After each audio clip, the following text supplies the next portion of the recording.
The concrete bench was cold against my back, and the evening shadows stretched long across the empty platform.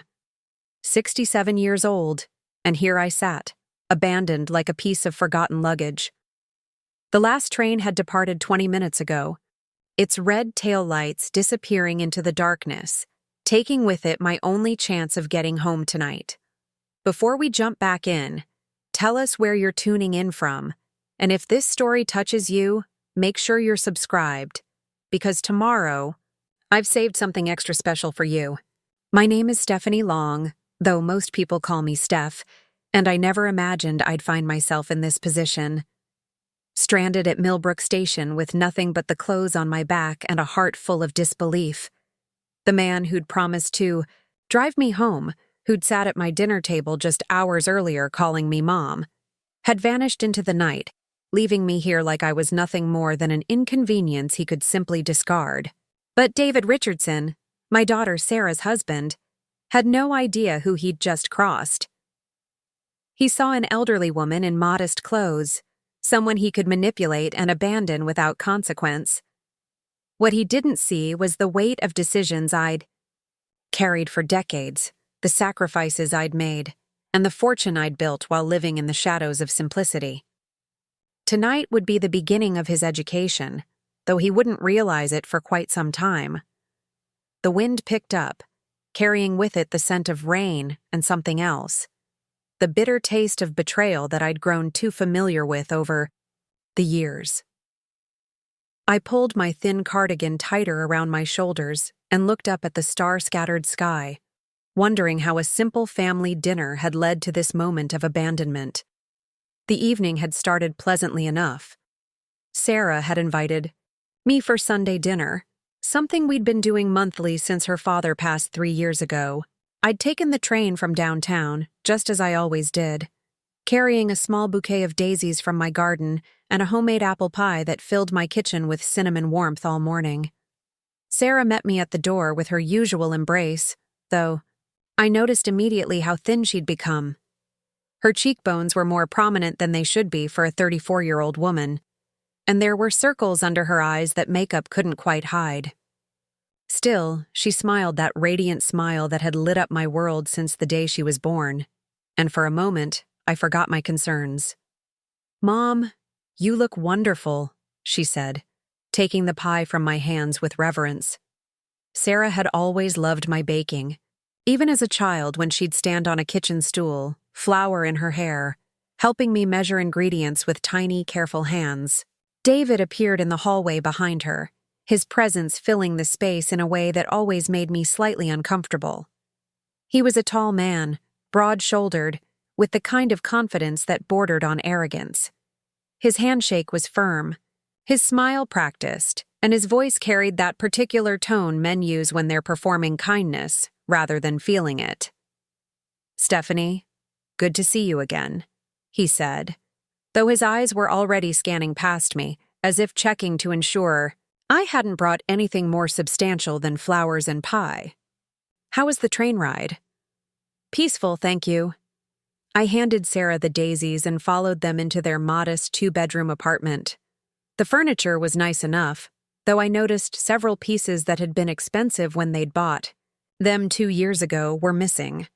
The leather recliner David had been so proud of was gone, replaced by a second-hand chair that didn't match anything else in the room.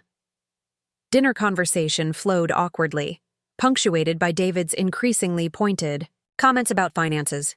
He complained about the cost of everything: groceries, utilities, Sarah's part-time job at the local library not bringing in enough money. Sarah grew quieter with each complaint, pushing food around her plate rather than eating. "It's just temporary," Sarah said when David mentioned they might need to move somewhere cheaper. "Once I finish my certification program, I'll be able to work full-time again." David's laugh held no humor. "That program's costing us money we don't have, Sarah. Maybe it's time to be realistic about our situation." I watched my daughter's face crumble slightly, saw her dreams being dismissed with casual cruelty, and felt something harden in my chest. Sarah had always been brilliant. Graduating summa cum laude from college before life and marriage convinced her to set aside her ambitions. Now, at 34, she was trying to rebuild her career, and her husband was sabotaging her efforts with financial manipulation. "The library certification is a wonderful opportunity," I said gently. "Sarah has always had such a gift for helping people find exactly what they need." David's smile was tight. "Easy to say when you're not the one paying for it." He gestured around the apartment. "Look at this place, Stephanie. We can barely afford rent as it is." What David didn't know was that I'd been quietly helping with their expenses for months. Anonymous payments to their electric company when service was threatened, grocery gift cards left in Sarah's mailbox, small checks disguised as birthday gifts. I'd learned to help without being detected, having grown tired of David's pride rejecting assistance while his selfishness endangered my daughter's well-being. After dinner, Sarah disappeared into the kitchen to make coffee, leaving me alone with David. He leaned back in his chair, studying me with calculating eyes. "You know, Stephanie, Sarah worries about you living alone in that little apartment," he said, his tone deceptively casual. "Have you given any thought to what you'll do when you get older? I mean, really older?" I kept my expression neutral, though my instincts immediately sharpened. "I manage quite well, thank you." "For now, sure. But what happens when you can't? Social Security doesn't go very far these days." He leaned forward, elbows on the table. "Sarah and I have been talking about the future, about what kind of support system you'll need." The conversation felt rehearsed, practiced. I wondered how many times he'd had this discussion with Sarah, planting seeds of worry about her aging mother's financial security. "I appreciate your concern, but I'm quite independent." "Independence is a luxury, Stephanie, one that requires resources." His smile was sharp now, predatory. "We're all family here. When the time comes, we'll need to make some practical decisions about pooling resources, sharing responsibilities." I understood now. David wasn't concerned about my welfare. He was inventory checking his future assets. In his mind, I was already a burden to be managed, a problem to be solved with whatever meager savings an elderly widow might possess. Sarah returned with coffee, her presence immediately lightening David's demeanor. He became the attentive husband again, asking about her day, complimenting the meal she'd prepared. But I'd seen behind the mask now, glimpsed the calculator running, behind his eyes. As the evening wound down, I mentioned needing to catch the 9:15 train home. David immediately offered to drive me, despite my protests that I was perfectly capable of taking public transportation. "Nonsense," he said, already reaching for his keys. "What kind of son-in-law would I be if I let you take the train at night?" Preparing and narrating this story took us a lot of time, so if you are enjoying it, subscribe to our channel. It means a lot to us. Now back to the story. Sarah hugged me goodbye at the door, holding on just a moment longer than usual. "I love you, Mom," she whispered, and something in her voice made my heart ache. The drive to the station started normally enough. David made small talk about the weather, asked polite questions about my week, played the role of the considerate son-in-law. But as we got closer to Millbrook Station, his demeanor began to shift. "You know, Stephanie, I meant what I said earlier about the future," he said, his eyes focused on the road ahead. "Sarah's got enough to worry about without adding concerns about your situation to the mix." "My situation is quite stable, thank you." "Is it, though?" He pulled into the station parking lot, but instead of driving to the drop-off area, he parked in a dark corner near the freight-loading dock. "Look, I'm going to be direct here because I think you deserve honesty." The reasonable tone, the false concern, it was all so carefully constructed. I realized this moment had been planned, that the entire evening had led to this conversation in a dark parking lot where no one could witness what happened next. Sarah and I are struggling financially, really struggling, and frankly, having to worry about what's going to happen to you as you get older is adding stress to our marriage. He turned in his seat to face me fully. Now, I know you probably have some savings tucked away, maybe a small life insurance policy. It would mean a lot to Sarah, to both of us, if you'd consider making some arrangements now, while you're still healthy enough to make those decisions. The audacity was breathtaking. Here was a man asking me to sign over my assets to relieve his financial stress, packaging it as concern for his wife's peace of mind. I'd encountered this kind of manipulation before in my business dealings, but never from someone who called me family. I see, I said carefully. And what kind of arrangements did you have in mind? Nothing dramatic. Maybe add Sarah as a beneficiary on your accounts. Give her power of attorney so she can help you manage things as you get older. Hell, if you wanted to make things easier, you could even move in with us, pool our resources. His smile was practiced, sympathetic. I know it's a big decision, but family takes care of family, right? I looked at this man who had married my daughter, who shared her bed and her dreams, who was systematically destroying her self-confidence while plotting to manipulate her elderly mother out of whatever modest savings she might have. The calculating nature of it, the casual cruelty, made my stomach turn. I'll need to think about it, I said finally. Of course. No pressure. But his smile said otherwise. Why don't you take some time, maybe talk to your financial advisor or whoever handles your affairs? We can discuss it more next time. He got out of the car and walked around to open my door, a gesture of courtesy that felt more like a threat. As I stepped onto the pavement, he handed me my purse, which I hadn't realized he'd been holding. Train should be here in about 10 minutes, he said, checking his watch. You sure you'll be okay? I'll be fine, thank you. Great. Give me a call when you've had time to think things over. Sarah's really hoping we can work something out. He was already backing away, keys jingling in his hand. Take care, Stephanie. I watched him drive away, taillights disappearing around the corner, and felt the first flutter of unease. The platform was empty, unusually so for a Sunday evening. I walked to the schedule board and felt my heart sink. Sunday service had ended at 8:30. The last train had departed 45 minutes ago. David had known. Of course he'd known. He'd checked the schedule before offering to drive me, had planned this moment of abandonment as carefully as he'd planned his manipulation attempt. Leave the old woman stranded. Let her spend a night wondering how she'll get home, and maybe she'll be more receptive to his generous offer of family assistance. I stood on that empty platform, purse clutched in my hands, and felt something I hadn't experienced in decades: complete vulnerability. Not because I lacked resources, far from it, but because someone I'd trusted, someone my daughter loved, had deliberately put me in harm's way to advance his own agenda.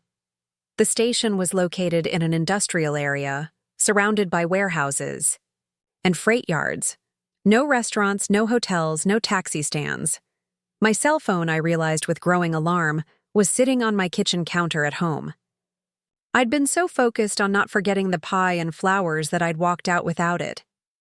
The night air was growing colder, and my cardigan wasn't nearly warm enough for an extended stay outdoors. I had $17 in my purse.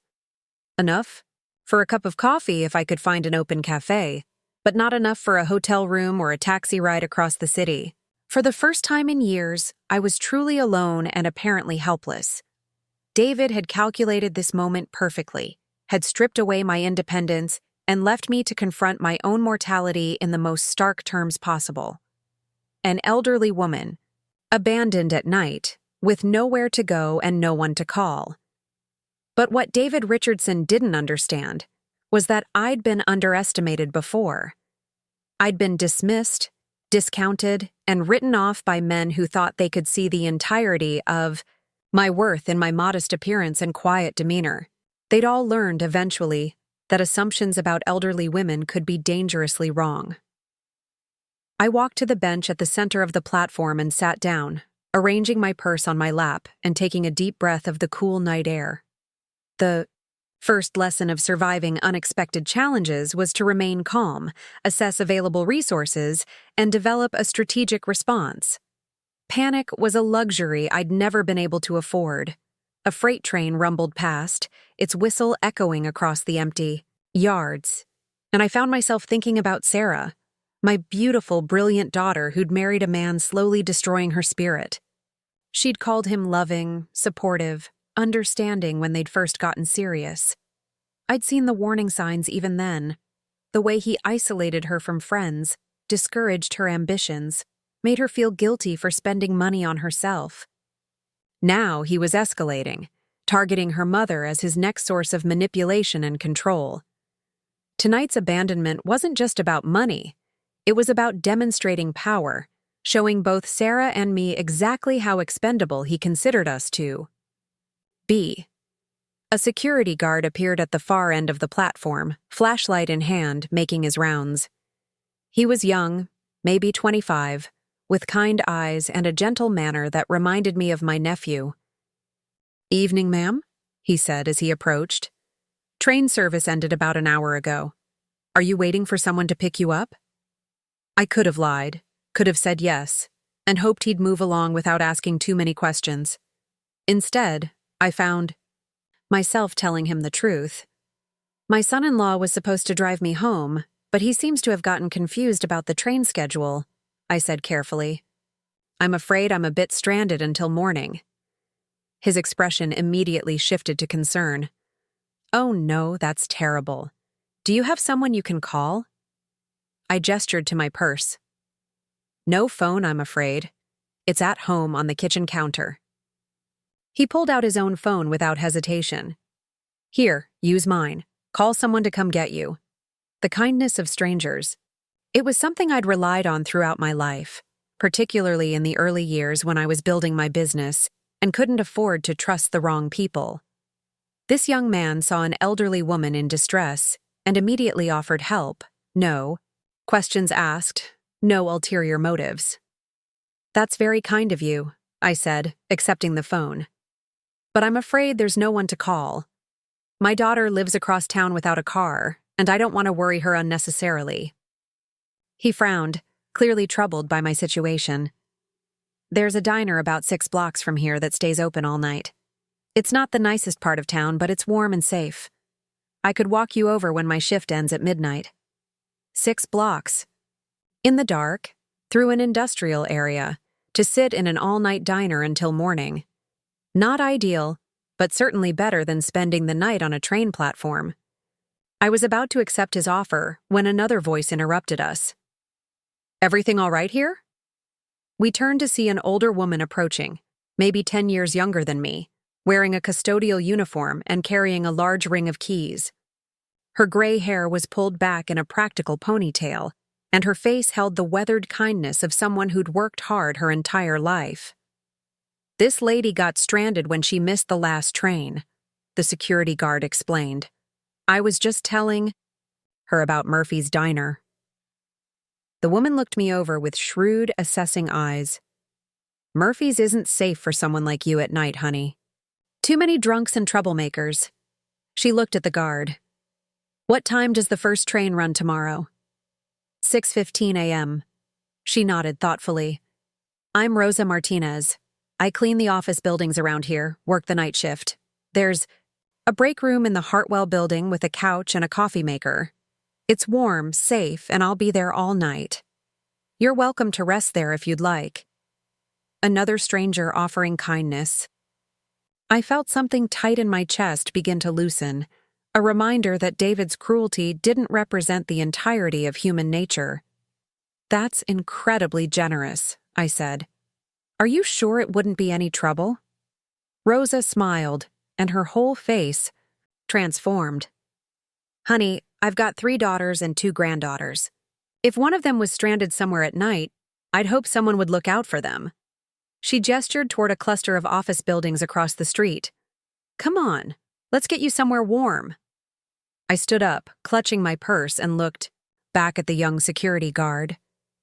"Thank you for your kindness. The world needs more people like you." He touched the brim of his cap. "Hope you get home safe, ma'am." Rosa led me across the empty street, her keys jingling with each step. The Hartwell Building was a modest 3-story structure housing various small businesses, an accounting firm, a dental practice, a real estate office. Rosa used her key to let us into the lobby, which was dimly lit but clean and warm. Been cleaning these buildings for 12 years, she said as we walked to the elevator. Never had any trouble, and the security here is good. You'll be safe. The break room was on the 2nd floor, a small space with a kitchenette, a round table, and a well-worn couch that looked remarkably comfortable. Rosa immediately started a pot of coffee and gestured for me to make myself at home. "What's your name, honey?" "Stephanie Long, and I cannot thank you enough for this kindness."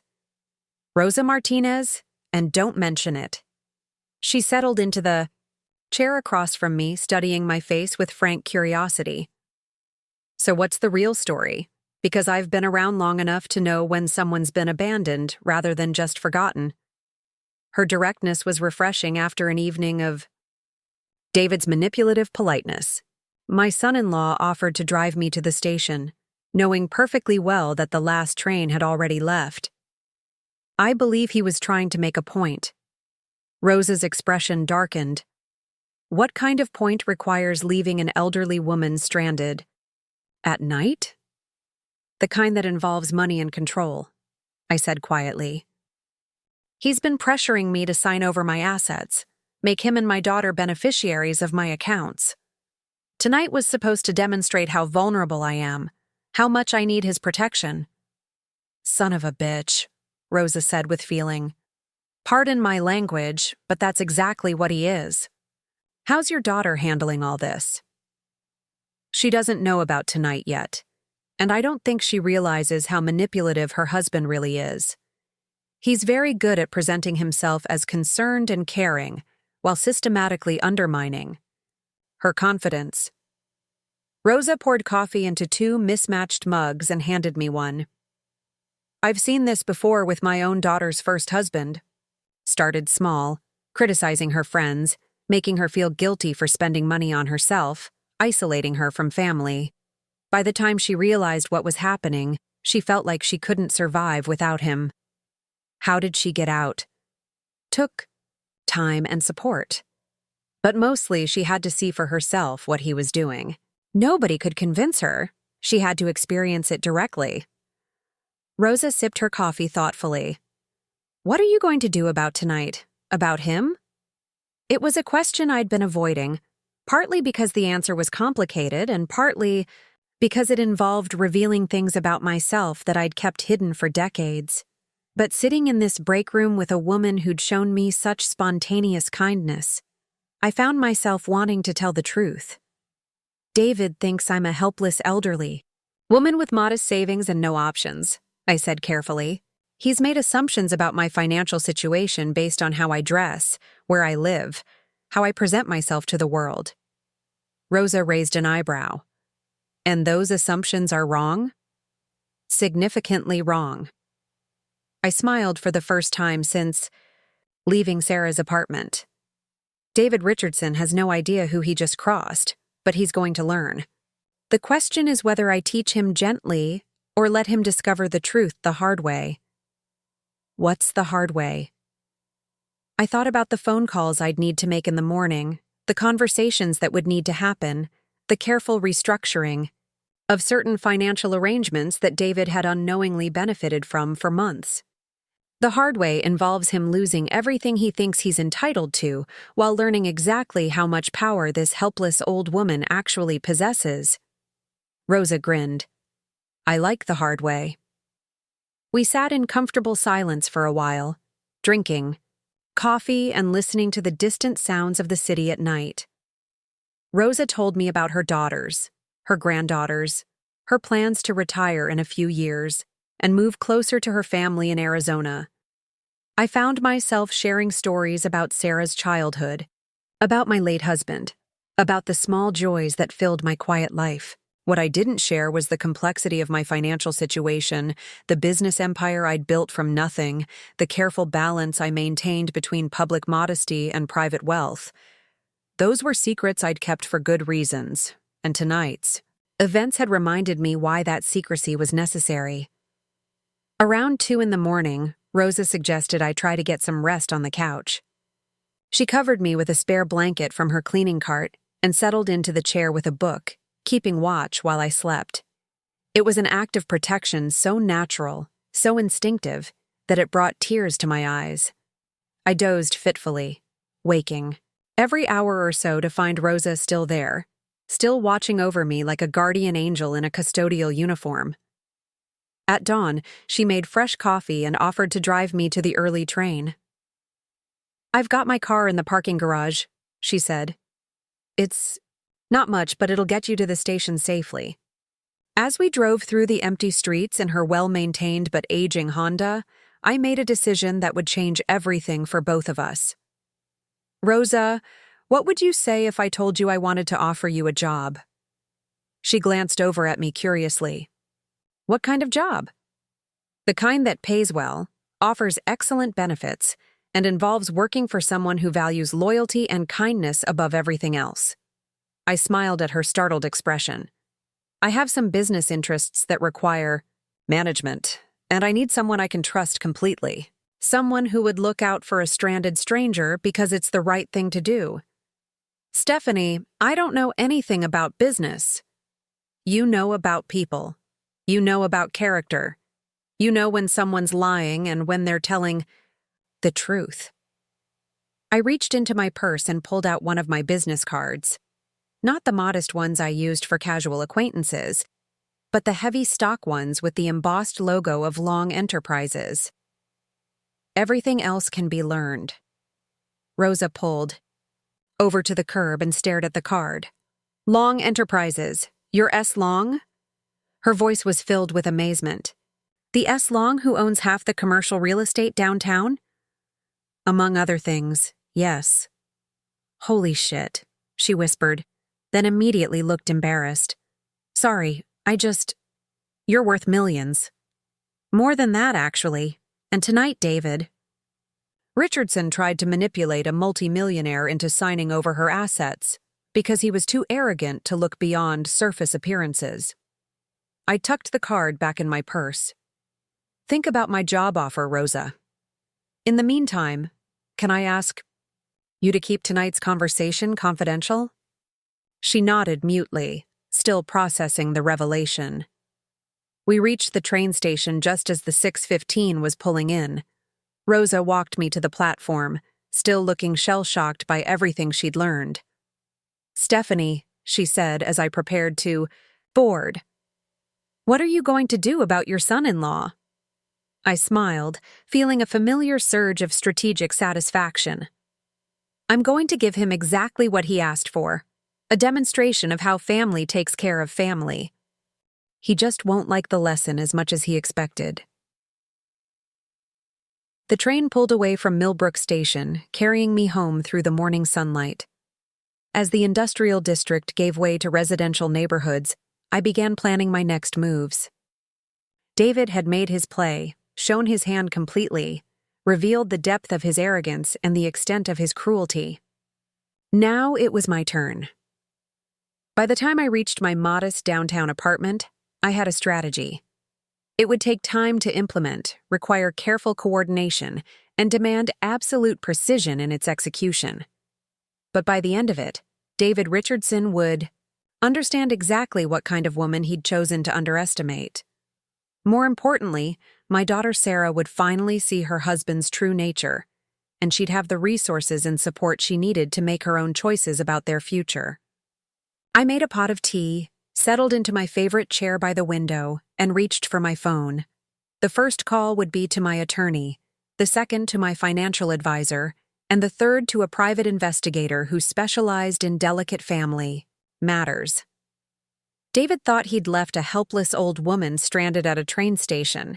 Instead, he'd just declared war on someone with the resources, intelligence, and motivation to destroy him completely. The only question now was whether he'd learn his lesson quickly enough to salvage anything from the wreckage he was about to create. Somehow, I doubted it. Men like David Richardson rarely possessed the wisdom to recognize their own limitations until it was far too late. The morning light filtered through my apartment windows as I sat at my kitchen table, sipping Earl Grey tea from my grandmother's china cup. The events at the train station felt surreal now, like a bad dream that clung to the edges of consciousness. But the ache in my back from sleeping on Rose's break room couch reminded me that David's cruelty had been all too real. I'd been home for 3 hours, had showered and changed into fresh clothes, but I couldn't shake the memory of standing on that empty platform, abandoned and vulnerable. Not because I lacked the means to handle the situation. I'd weathered far worse storms in my 73 years. But because someone who claimed to love my daughter had deliberately put me in harm's way. My phone rang, startling me from my thoughts. Sarah's name appeared on the caller ID, and my heart immediately tightened with worry. Mom? Thank goodness you're home. I was so worried when David said you'd insisted on taking a taxi instead of letting him drive you to the station. Her voice carried that breathless quality she got when she was genuinely upset. He felt terrible about it, said you seemed offended. When he offered to help. The lie was so smooth, so perfectly crafted, that for a moment I was genuinely impressed by David's audacity.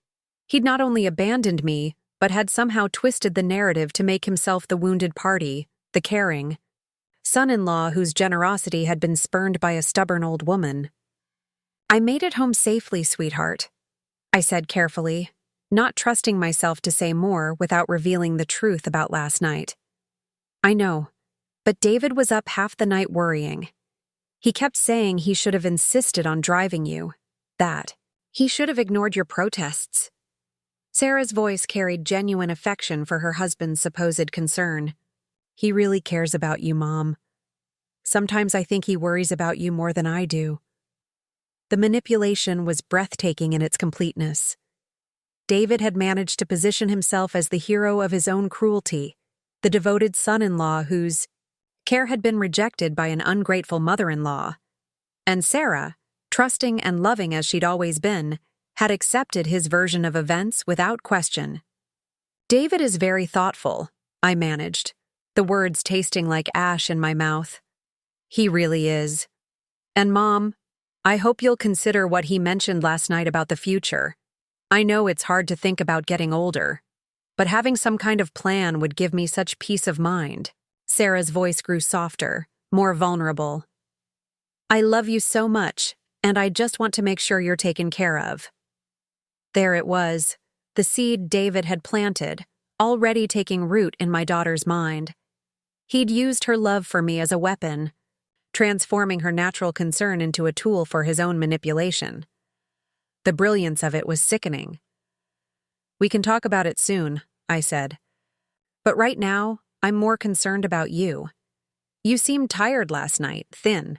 Are you taking care of yourself? I'm fine, Mom. Just busy with the certification program and work. David's right that it's expensive, but I really think it'll be worth it in the long run. Her voice carried a defensive edge that broke my heart. Even with me, she felt the need to justify her dreams, to argue for her right to better herself. We talked for a few more minutes about inconsequential things, the weather, her job at the library, my garden. But underneath the casual conversation, I could hear the stress in her voice, the careful way she spoke about money and David's concerns. My daughter was walking on eggshells in her own life, and I'd been too focused on maintaining my own privacy to fully recognize the extent of her husband's emotional abuse. After we hung up, I sat in my quiet kitchen and let the rage build. Not the hot, explosive anger that clouds judgment, but the cold, calculating fury that had served me well in business for decades. David Richardson had made the mistake of targeting not just me, but my child. And for that, he was going to pay a price he couldn't imagine. I opened my laptop and began making notes, creating a detailed timeline of David and Sarah's relationship, their financial struggles, and the subtle signs of manipulation I'd overlooked or dismissed. The picture that emerged was even worse than I'd feared. David had isolated Sarah from most of her friends within 6 months of their marriage, always with reasonable excuses. Her college roommate lived too far away to visit regularly. Her work friends were too focused on their own problems.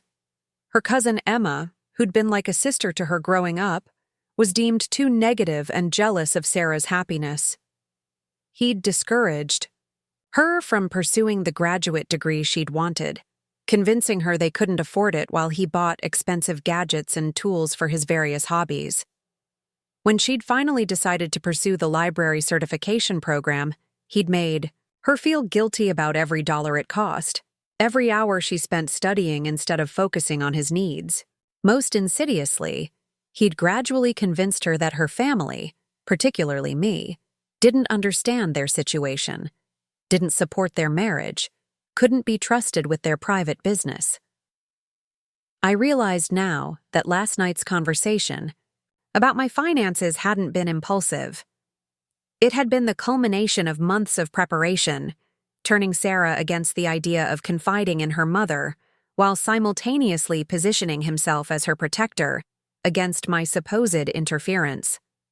The depth of his psychological manipulation was staggering. And now he was escalating, moving from emotional control to financial exploitation, using Sarah's love for me as leverage to gain access to resources he thought I possessed. My first call was to Marcus Chen, my attorney for the past 20 years. Marcus had handled everything from business acquisitions to estate planning, and he understood both my public persona and my private reality. Stephanie, good morning. How can I help you? I need to discuss a delicate family matter, Marcus. My son-in-law attempted to manipulate me into signing over power of attorney and making him a beneficiary of my accounts. When I didn't immediately agree, he abandoned me at a train station, with no way home. There was a moment of silence. He did what? I related the previous evening's events in detail, watching Marcus take notes on his tablet. His expression grew progressively darker as I described David's calculated cruelty and the lies he'd told Sarah afterward. This is elder abuse, Stephanie. Attempted financial exploitation at minimum, possibly criminal abandonment depending on the circumstances. Marcus leaned forward. We could file charges. Not yet. I want to handle this carefully, strategically. Criminal charges would devastate Sarah, and she's not ready to see her husband for what he really is. I sipped my tea, organizing my thoughts. What I need is a comprehensive background check on David Richardson. Employment history, credit. Report, financial records, criminal background if any exists. I want to know everything about this man who married my daughter. Done. What else? I need you to research Sarah's legal options regarding divorce, property division, spousal support. I want to know exactly what her rights are and what resources she'd have available if she decides to leave him. I paused, choosing my words carefully. And I need you to prepare documents that would allow me to support her financially without David having any claim to those resources. Marcus nodded approvingly. Smart thinking. If he's this manipulative about your assets, he'll certainly try to control any support you provide to Sarah. We can structure things to protect her completely. One more thing. I want to establish a scholarship fund for women pursuing continuing education, specifically library sciences and related fields. Modest at first, maybe $50,000 annually, administered through the city library system. Any particular reason for the library focus? Sarah is passionate about library work, but David has made her feel guilty about the cost of her certification program. If she happened to receive a scholarship based purely on merit, it might give her the confidence to pursue her dreams regardless of her husband's objections. Marcus smiled. Purely coincidental that your daughter would be eligible for such a scholarship. Purely coincidental, I agreed. After hanging up with Marcus, I called Elena Rodriguez, the private investigator I'd used for business matters. Elena was thorough, discreet, and had an uncanny ability to uncover information that people thought they'd buried. Elena, I need A complete background investigation on David Richardson, married to Sarah Long Richardson. I want to know everything: finances, employment, relationships, habits, weaknesses. And I need it done without him or my daughter knowing about it. Personal or business matter. Family protection. He's manipulating my daughter and attempted to financially exploit me. I need ammunition. How detailed do you want me to go? I want to know what he had for breakfast 3 months ago. This man threatened my family, Elena. I need leverage. After scheduling the background investigation, I made one more call, this one to Janet Morrison at First National Bank. Janet had been managing my personal accounts for 15 years and understood the complexities of maintaining privacy while managing substantial wealth. Janet, I need to restructure some of my charitable giving and establish some new anonymous funding mechanisms. What did you have in mind? I want to create an emergency fund for women leaving abusive relationships. Start with 200,000, managed completely anonymously through the women's shelter downtown. They should have discretionary access to provide housing, legal assistance, job training, whatever these women need. That's very generous, Stephanie. I have a feeling I might know someone who could benefit from such resources in the near future. I paused, thinking about Sarah's situation. I also want to establish a fund to pay utility bills for struggling families, anonymous payments to prevent service disconnections, help with deposits, that sort of thing. What I didn't tell Janet was that David and Sarah had been receiving anonymous assistance with their electric bill for months. If David wanted to play games with family finances, he was about to discover just how dependent he'd become on the generosity of the woman he'd tried to manipulate. The rest of the morning was spent reviewing my various business interests and investment portfolios. Long Enterprises owned commercial real estate throughout the city, had significant holdings in technology companies, and maintained diverse investment accounts that generated substantial monthly income. On paper, I was worth considerably more than the millions Rosa had mentioned at the train station. But wealth, I'd learned over the decades, was only as powerful as the secrecy that protected it. The moment people knew what you had, they began making plans for how to take it from you. David's attempt to manipulate me was just the latest in a long series of similar efforts throughout my life. I'd started building my financial empire in my 30s, after my husband died and left me with a small life insurance policy and a mountain of medical debt. While raising Sarah as a single mother, I'd worked during the day as a bookkeeper and spent my evenings learning about real estate investment, stock analysis, and business development. Every spare dollar went into carefully researched investments. Every opportunity was evaluated for its long-term potential. By the time Sarah graduated from high school, I'd paid off the medical debt and accumulated enough assets to pay for her college education without loans. By the time she graduated from college, I'd built a portfolio worth several $1,000,000. And by the time she married David, I'd become one of the wealthiest individuals in the city, though almost no one knew. I maintained my modest apartment, shopped at discount stores, drove a reliable but unremarkable car, and lived well below my means in every visible way. The only people who knew the truth were my attorney, my financial advisor, my accountant, and a handful of business associates who'd signed comprehensive non-disclosure agreements. This secrecy had served me well over the years, protecting me from gold diggers, scam artists, and family members who might have had their own plans for my money. But it had also created an unexpected vulnerability. People like David who saw an elderly woman living modestly and assumed she was financially powerless. My phone rang again, interrupting my financial review. This time it was a number I didn't recognize. Mrs. Long, this is Rosa Martinez. From last night? Rosa, of course. How are you? Still processing everything, to be honest. But I wanted to call and tell you I'm interested in that job offer. If it was serious. It was completely serious. When would you like to start? Well, I need to give 2 weeks' notice at my current job, but I could meet with you this week to discuss details if you'd like. I smiled, feeling genuinely pleased for the first time since the previous evening. Would tomorrow afternoon work? Say 2 o'clock at my apartment? Perfect. And Mrs. Long? I've been thinking about what you said, about your son-in-law. If you need any help with anything, any kind of surveillance or information gathering, I know people who could assist. What kind of people? My ex-husband was a private investigator before he retired, still has contacts in the business, knows how to find information quietly. And my daughter Maria works in city administration. She has access to public records, permit applications, that sort of thing. The offer was generous and completely unexpected. Rosa had known me for one. Knight had learned about my wealth only hours ago and was already offering to help me deal with David's manipulation.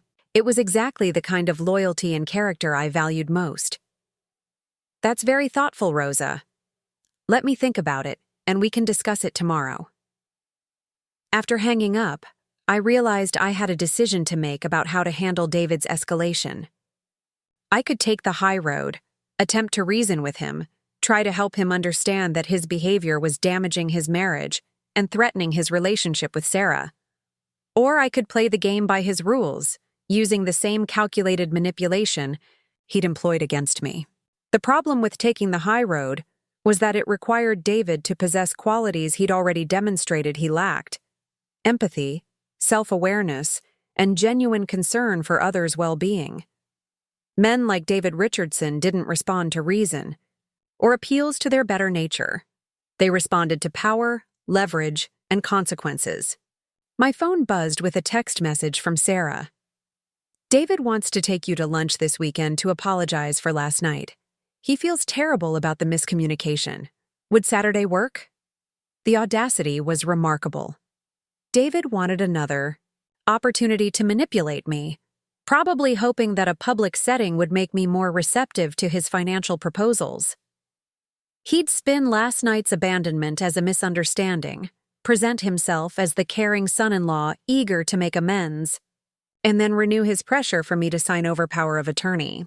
I texted back, "Saturday sounds lovely. Tell David I'm looking forward to our conversation." If David Richardson wanted to play games, I was more than happy to accommodate him. But he was about to discover that he'd chosen the wrong opponent, and the stakes were much higher than he imagined. I spent the afternoon making additional phone calls, setting up meetings, and putting pieces in place for a strategy that would unfold over the coming weeks. By evening, I had a comprehensive plan that would accomplish several objectives simultaneously: protect Sarah from further manipulation, expose David's true character, and ensure that my daughter had the resources and support she needed to make informed decisions about her future. The plan required patience, precision, and perfect timing. Most importantly, it required David to continue behaving exactly as he had been: arrogant, manipulative, and convinced of his own superiority. Given what I'd observed of his character, I was confident he wouldn't disappoint me. That night, I sat in my living room with a glass of wine and my grandmother's photo on the side table. She'd been a wise woman, my grandmother, who'd taught me that sometimes the best way to deal with bullies was to give them exactly what they thought they wanted, and then let them discover the true cost of their greed. "Well, Grandma," I said, quietly raising my glass to her photograph, "looks like it's time for another education in consequences." The next morning brought a call from Elena Rodriguez with preliminary information about David Richardson. What she'd found in just 24 hours was illuminating and deeply troubling. "David has a pattern, Stephanie. This isn't the first time he's targeted vulnerable women for financial gain." Elena's voice was grim. Before Sarah, he was engaged to a widow named Patricia Chen. She was 62, had inherited a modest estate from her late husband. The engagement ended abruptly after she discovered David had been stealing from her accounts. Did she press charges? No, she was too embarrassed. Felt stupid for trusting him, didn't want her family to know how badly she'd been deceived. She moved out of state shortly after, gave me her contact information in case anyone else needed to know about David's behavior. What else? He's got significant debt, credit cards, personal loans, a car payment that's 3 months behind. His job at the marketing firm is solid but not well-paying, and his spending habits are completely unsustainable. He's looking at potential bankruptcy within 6 months unless he finds a new source of income. The pieces were falling into place. David's pressure on me wasn't just about greed, it was about desperation. He was drowning financially and saw Sarah's family as his lifeline. The widow Patricia had been his previous attempt at financial salvation, and when that fell through, he'd targeted my daughter. "There's more," Elena continued. "I found evidence that he's been intercepting Sarah's mail, redirecting some of her financial documents to a post office box he controls. He's also been monitoring her email and social media accounts. He's surveilling his own wife? Complete digital stalking. He has access to everything: her bank accounts, her school records, her communication with friends and family. Sarah has no privacy in her own life. The violation was staggering. Sarah thought she was in a loving marriage, but she was actually living under constant surveillance by a man who saw her as an asset to be controlled rather than a partner to be cherished. Elena, I need you to document everything. Screenshots, financial records, evidence of the mail interception, and digital monitoring. But do it carefully. I don't want David to know he's being investigated.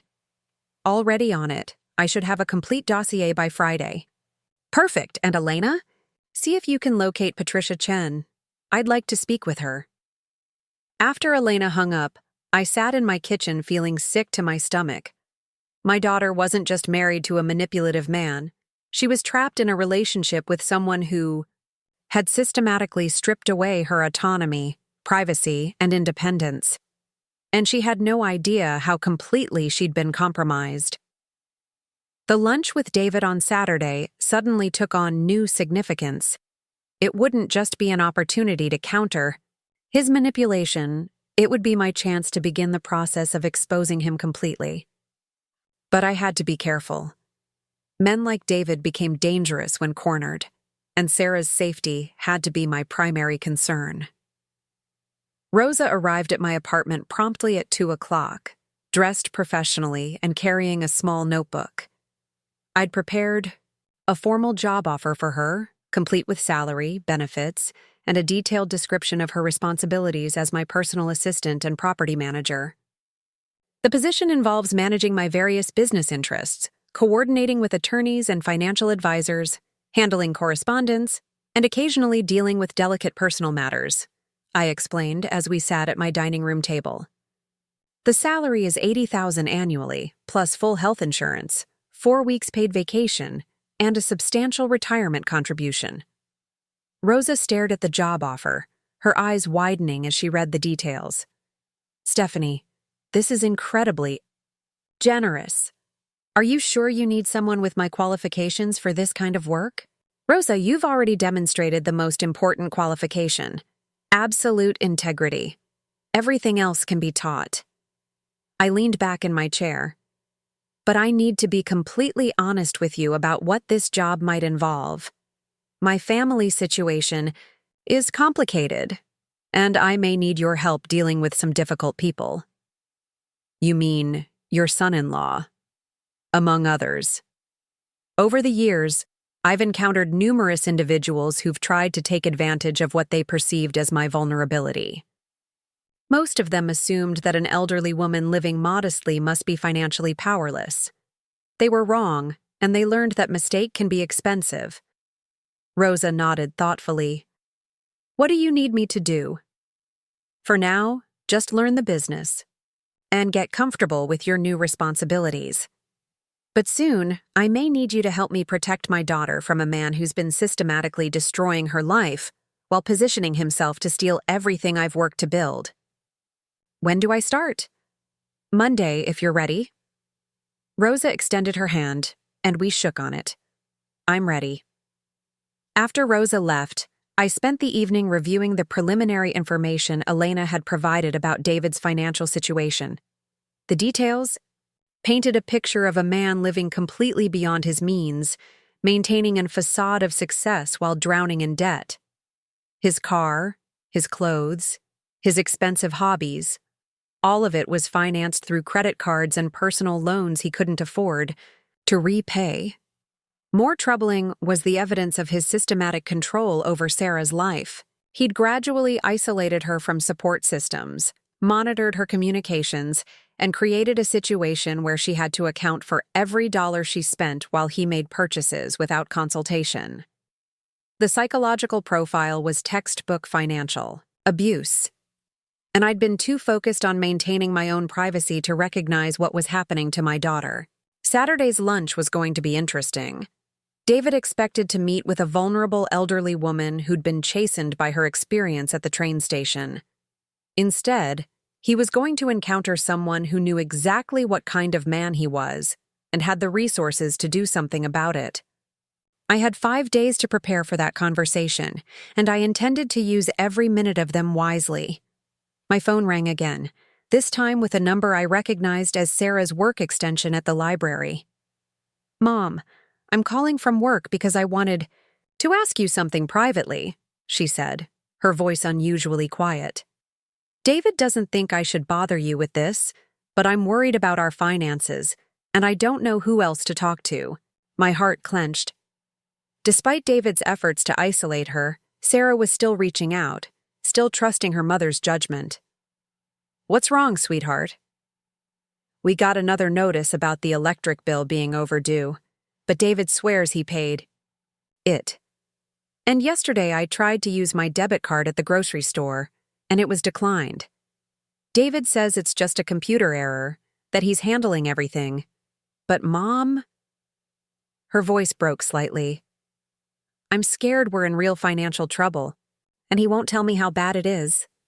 The anonymous assistance I'd been providing had masked the depth of their financial crisis, allowing David to maintain his facade while Sarah remained unaware of their true situation. My attempt to help had inadvertently enabled his deception. "Sarah, do you have access to your own bank accounts? Can you check your statements online?" "David handles all of that. He says it's easier if one person manages everything, and he's better with numbers than I am." She paused. "But Mom, I used to be good with numbers. I managed my own finances all through college, never had any problems. I don't understand why I can't handle them now." The self-doubt in her voice was heartbreaking.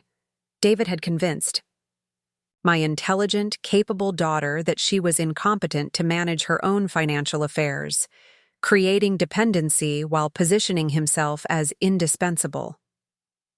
"Sarah, I want you to go to your bank this afternoon and ask for statements on all your accounts. You have every right to access your own financial information." David won't like that. He says when I try to get involved in finances, I just create confusion and problems. "David doesn't get to control your access to your own money, sweetheart. You're a grown woman with every right to understand your financial situation." I know. It's just, things have been tense between us lately, and I don't want to make it worse." Sarah's voice carried the exhaustion of someone walking on eggshells in her own life. "Maybe I should wait and talk to him about it first." "But Sarah Elizabeth Long," I said firmly, using her full name the way I had when she was a child who needed to pay attention. "You do not need anyone's permission to access your own bank accounts. Go to the bank today, get your statements, and don't tell David about it until you've had a chance to review them yourself." There was a long pause. "You're right. I know you're right.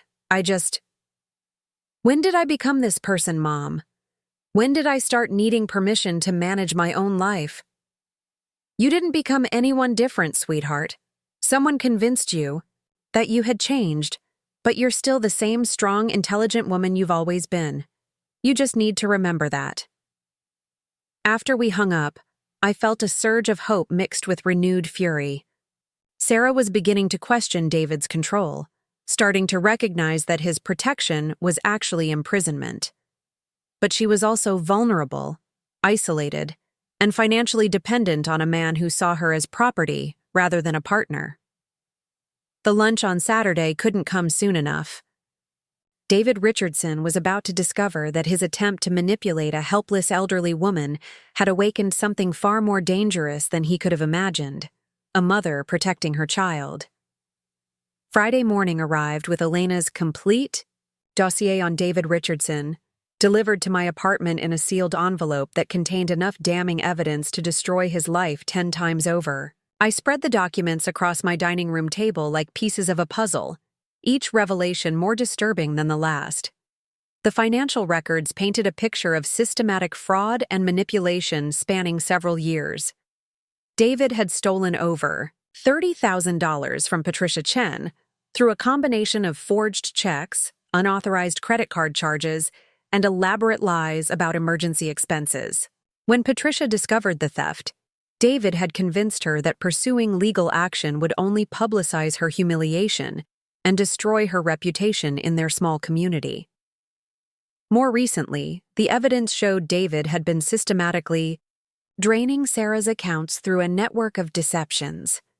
He'd opened credit cards in her name without her knowledge, taken cash advances against her student loan refunds, and redirected several of her work paychecks to accounts she didn't know existed. My daughter was unknowingly funding her own financial destruction, while her husband presented himself as their family's financial protector. The surveillance evidence was equally chilling. David had installed tracking software on Sarah's phone and computer, monitored her email accounts, and even placed a GPS tracker in her car.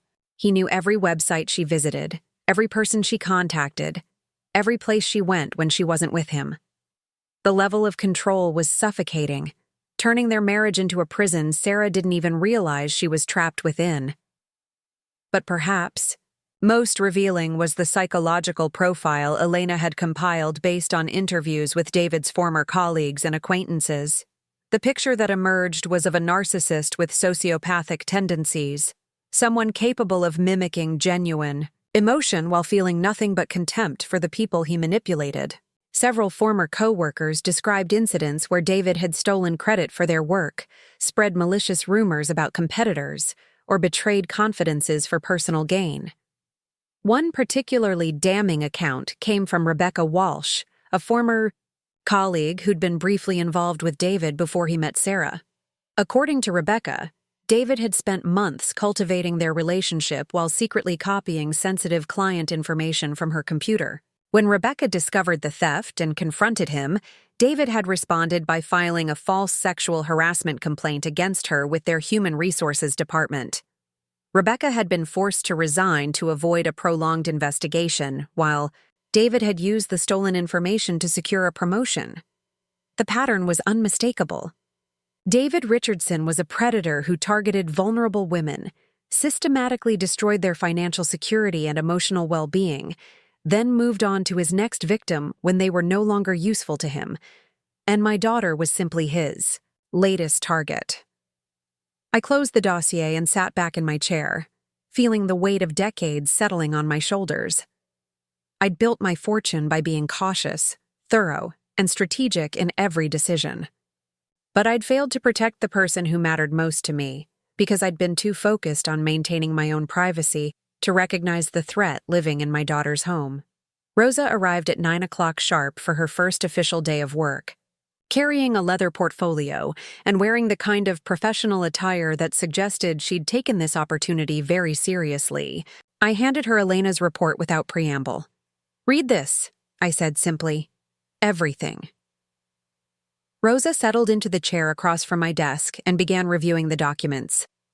I watched her expression change as she absorbed the evidence of David's systematic cruelty, saw her hands tighten on the papers as she read about his financial theft and surveillance of Sarah. "This is monstrous," she said finally, looking up at me with anger burning in her eyes. "Your daughter is married to a sociopath who's been planning to manipulate me into funding his lifestyle while he destroys Sarah's life piece by piece." I leaned forward. "Rosa, I need you to understand something. What we're dealing with here isn't just greed or marital problems. David Richardson is dangerous. He's demonstrated a willingness to destroy anyone who threatens his plans, and he's shown particular skill at manipulating systems and people to avoid consequences for his actions. What do you want to do about it? I want to give him exactly what he's asked for: access to my family's finances, but not in the way he expects. I smiled grimly. David thinks he's been manipulating a helpless elderly woman with modest savings. Tomorrow at lunch, he's going to discover that he's actually been threatening someone with the resources to destroy him completely. Rosa nodded slowly. What do you need me to do? I need you to coordinate with Marcus Chen, my attorney, to ensure that Sarah has immediate access to emergency resources if she needs them.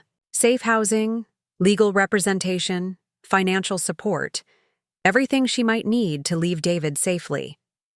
I paused, choosing my words carefully. I also need you to work with Elena Rodriguez to document David's ongoing criminal activities.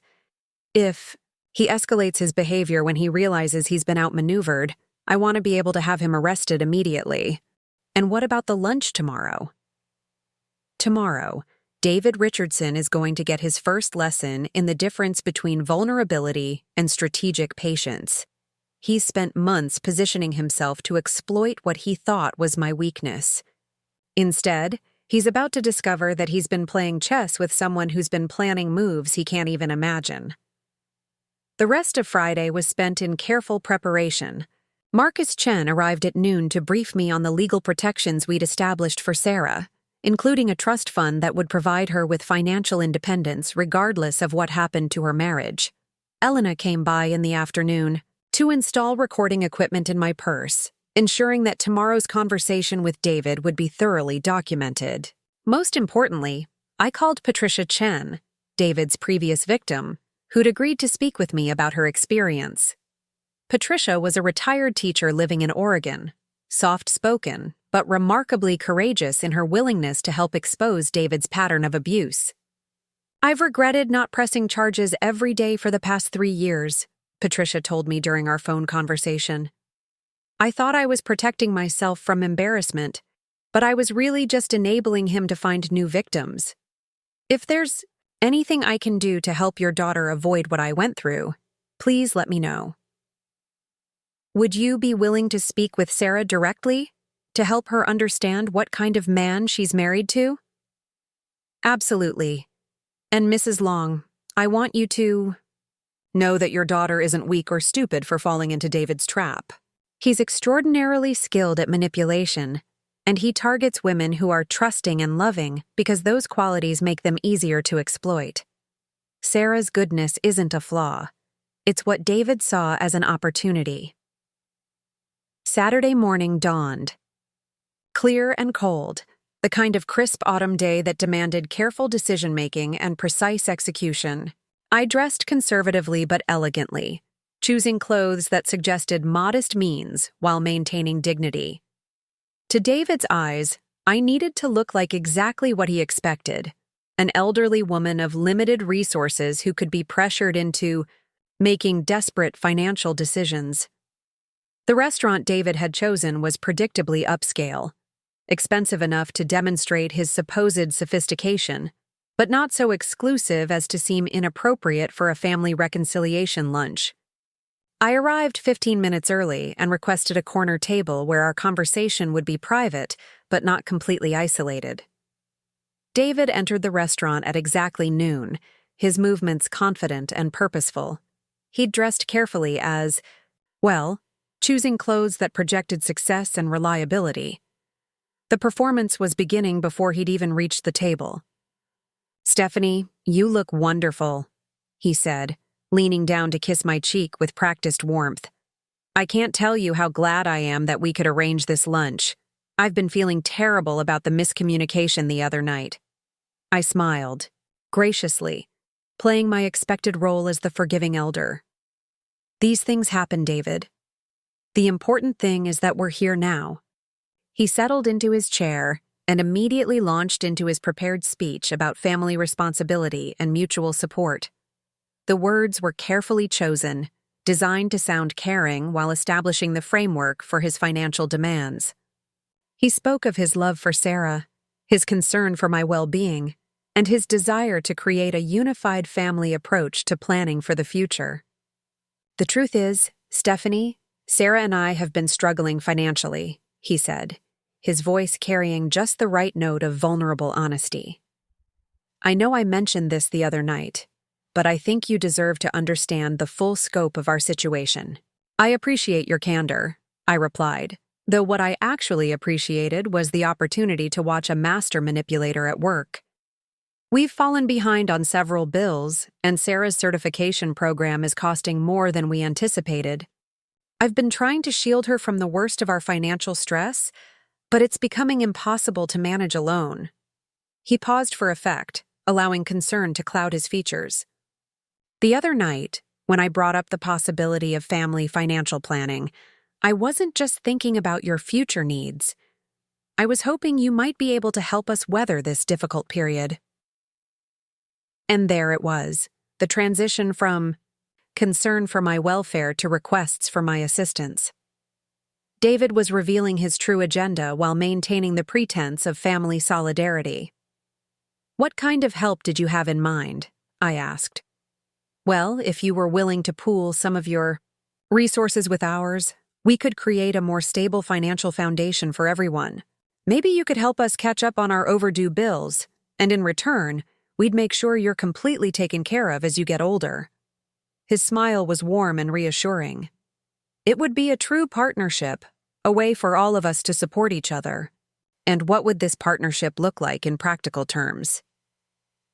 David leaned forward, his eyes bright with anticipation. "I was thinking you could transfer your savings to a joint account that Sarah and I would manage on your behalf.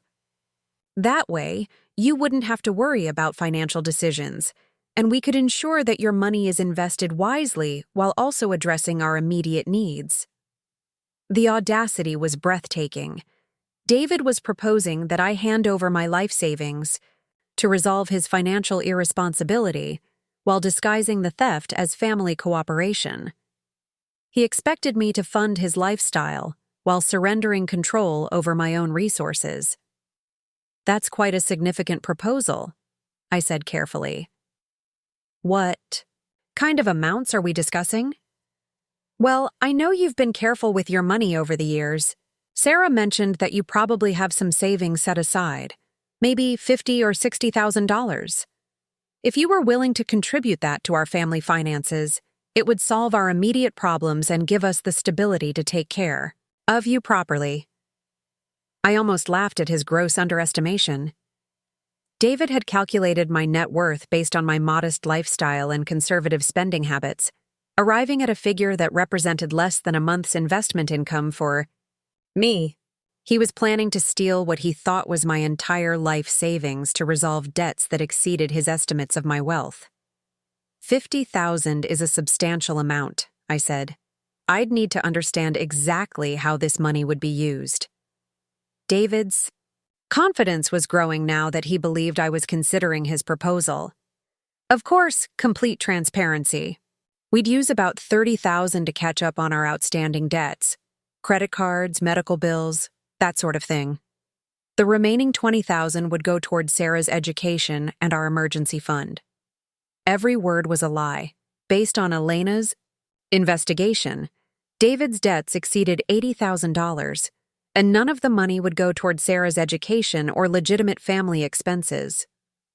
He was planning to steal my supposed life savings to temporarily delay his financial collapse, while positioning himself to demand additional resources in the future. And what guarantee would I have that this money would be managed responsibly? "Stephanie, I understand your concern, but you'd be dealing with family. Sarah and I have your best interests at heart, and we'd never do anything to jeopardize your financial security." His voice carried just the right note of hurt surprise, as if my question had wounded him. Besides, with Sarah managing the day-to-day finances and me handling the investments, you'd have multiple safeguards in place. The mention of Sarah managing finances was particularly galling. David had systematically excluded my daughter from every financial decision in their marriage, had stolen money from her accounts, and had convinced her that she was incompetent to handle her own affairs.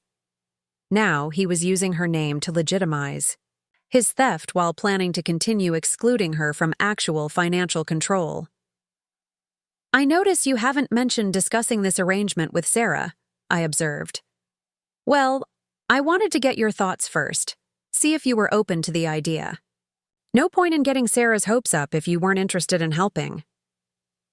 David's smile faltered slightly. "But I know she'd be thrilled to have a way to help take care of you while solving our financial problems. It's exactly the kind of win-win situation that strong families create together." I sipped my water slowly, allowing silence to build tension while I considered my response. David was watching me intently, trying to read my expression, calculate my receptivity to his proposals. He believed he was close to success, that his carefully constructed manipulation was working exactly as planned. "David, I appreciate your honesty about your financial situation, and I'm touched by your concern for my future welfare," I said finally. "But before I make any decisions about such a significant financial commitment, I'd like to understand your situation more completely." His smile brightened. "Of course, anything you want to know. For instance, I'm curious about how you accumulated so much debt despite having steady employment. $30,000 in overdue bills suggests a pattern of overspending or unexpected emergencies." David's expression tightened almost imperceptibly, the first crack in his confident facade. "It's been a combination of things, really. Sarah's medical expenses from last year, some unexpected car repairs, higher than anticipated costs for her certification program. You know how quickly expenses can accumulate." Another series of lies. Sarah hadn't had any significant medical expenses, and the certification program costs were exactly what had been advertised. David's debt had accumulated through his gambling addiction, expensive hobbies, and lavish spending on items he couldn't afford while maintaining the illusion of financial success. "And you're confident that this one-time infusion of resources would solve your problems permanently?" "Absolutely. Once we get caught up on our bills, we'll be able to manage our monthly expenses without difficulty. Sarah's certification will lead to better employment opportunities, and I'm expecting a promotion at work within the next few months."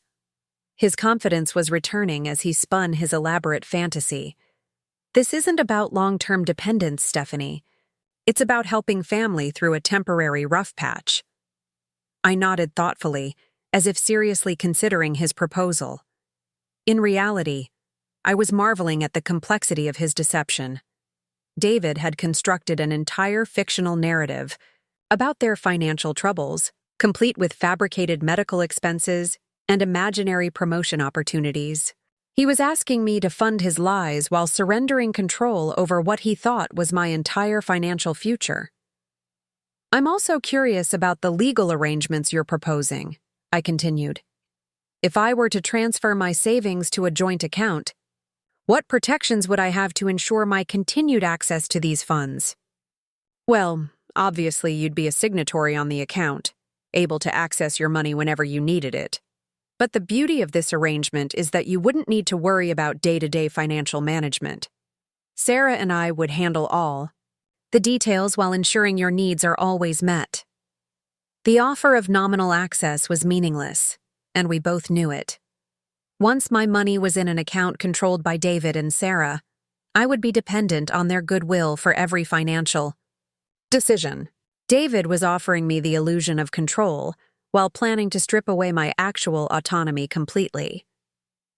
And if I became uncomfortable with the arrangement at some point, if I wanted to withdraw my funds and return to independent financial management?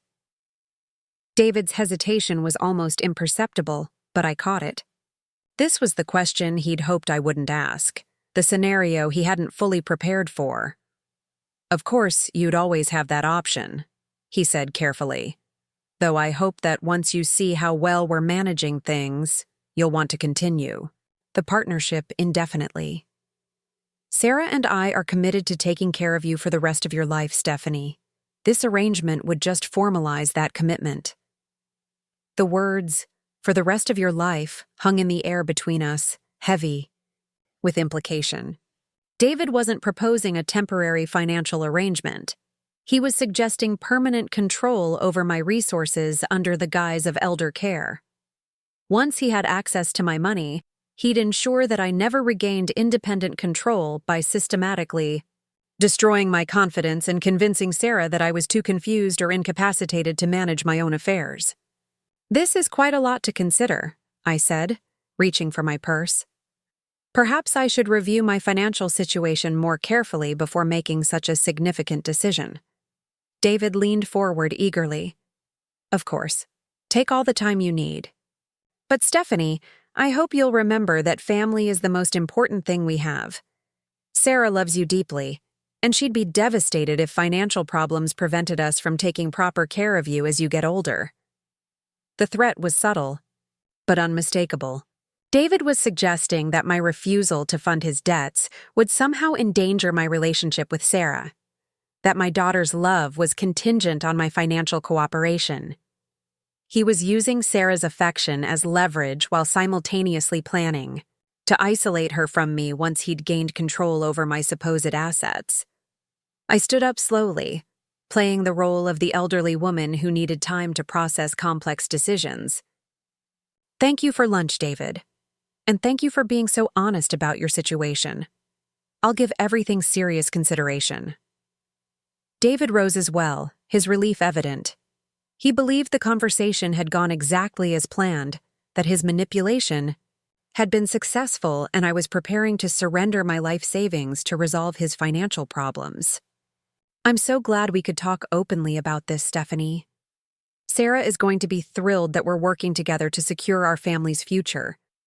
He kissed my cheek again, the gesture of affection feeling like contamination.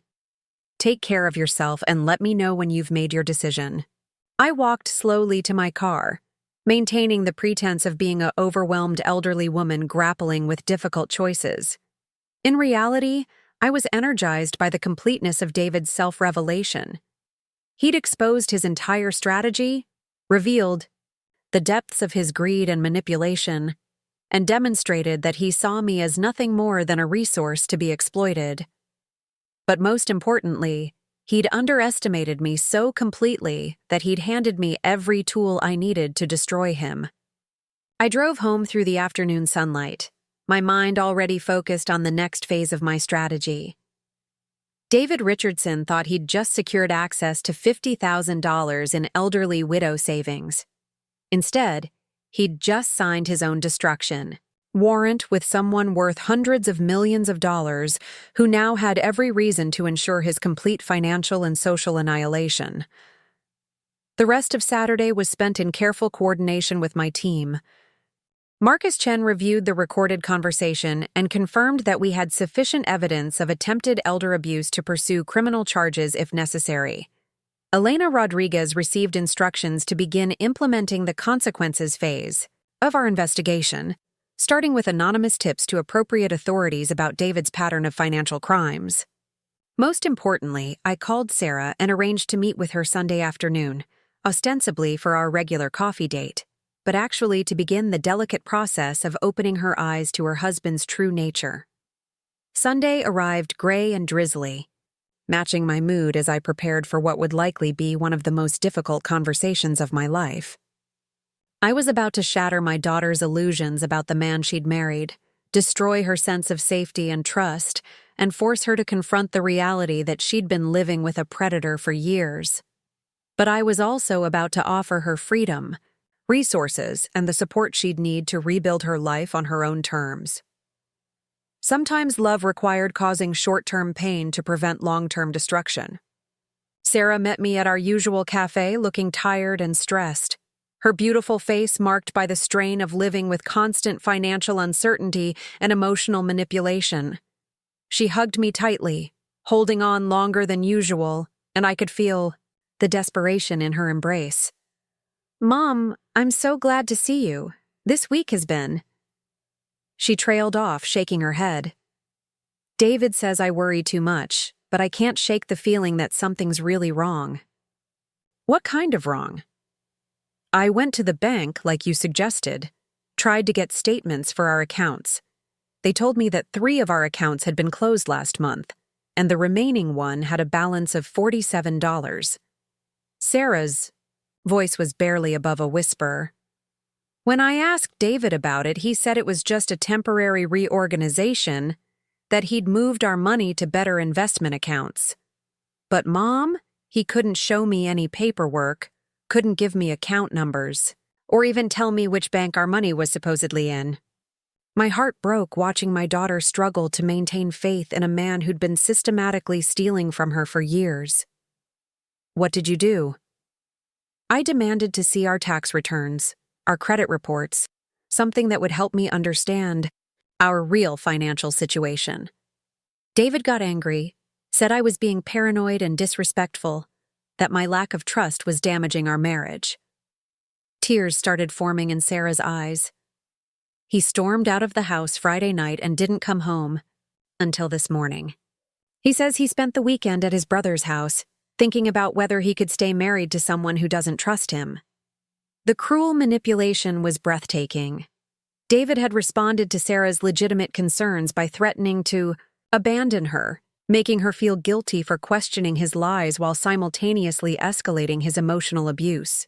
He was using her love and fear of abandonment as weapons against her natural instincts for self-preservation. Sarah, I need to tell you some things that are going to be very difficult to hear, I said gently. About David, about your finances, and about what's really been happening in your marriage. What do you mean? I reached into my purse and pulled out a folder containing carefully selected portions of Elena's investigation. Not everything. Sarah wasn't ready to learn about the surveillance or the extent of David's criminal activities, but enough to help her understand that her instincts about their financial situation were absolutely correct. Your husband has been stealing from you, sweetheart, for months, possibly years. He's taken money from your accounts, opened credit cards in your name, and created debts that you don't even know about. I handed her the financial documents. This shows a pattern of unauthorized transactions, forged signatures, and financial manipulation that constitutes serious criminal activity. Sarah stared at the papers, her face growing pale as she absorbed the evidence of David's betrayal. I don't understand. Why would he do this? We're married. If he needed money, he could have just asked me. Because this isn't about need, it's about control. David isn't stealing from you because he's desperate. He's stealing from you because he sees you as property rather than a partner. I reached across the table and took her hands. Sarah, your husband is what's called a financial abuser. He's systematically destroyed your economic independence while convincing you that you're the problem. But he loves me. I know he loves me. Sweetheart, love doesn't involve theft, surveillance, isolation, or emotional manipulation. What David feels for you isn't love. It's ownership. I squeezed her hands gently. And what he's been doing to you isn't marriage. It's imprisonment. Sarah pulled her hands free and stood up abruptly, pacing to the cafe window. I could see her struggling to reconcile the evidence with her emotional investment in her marriage, fighting against the reality that would force her to acknowledge how completely she'd been betrayed.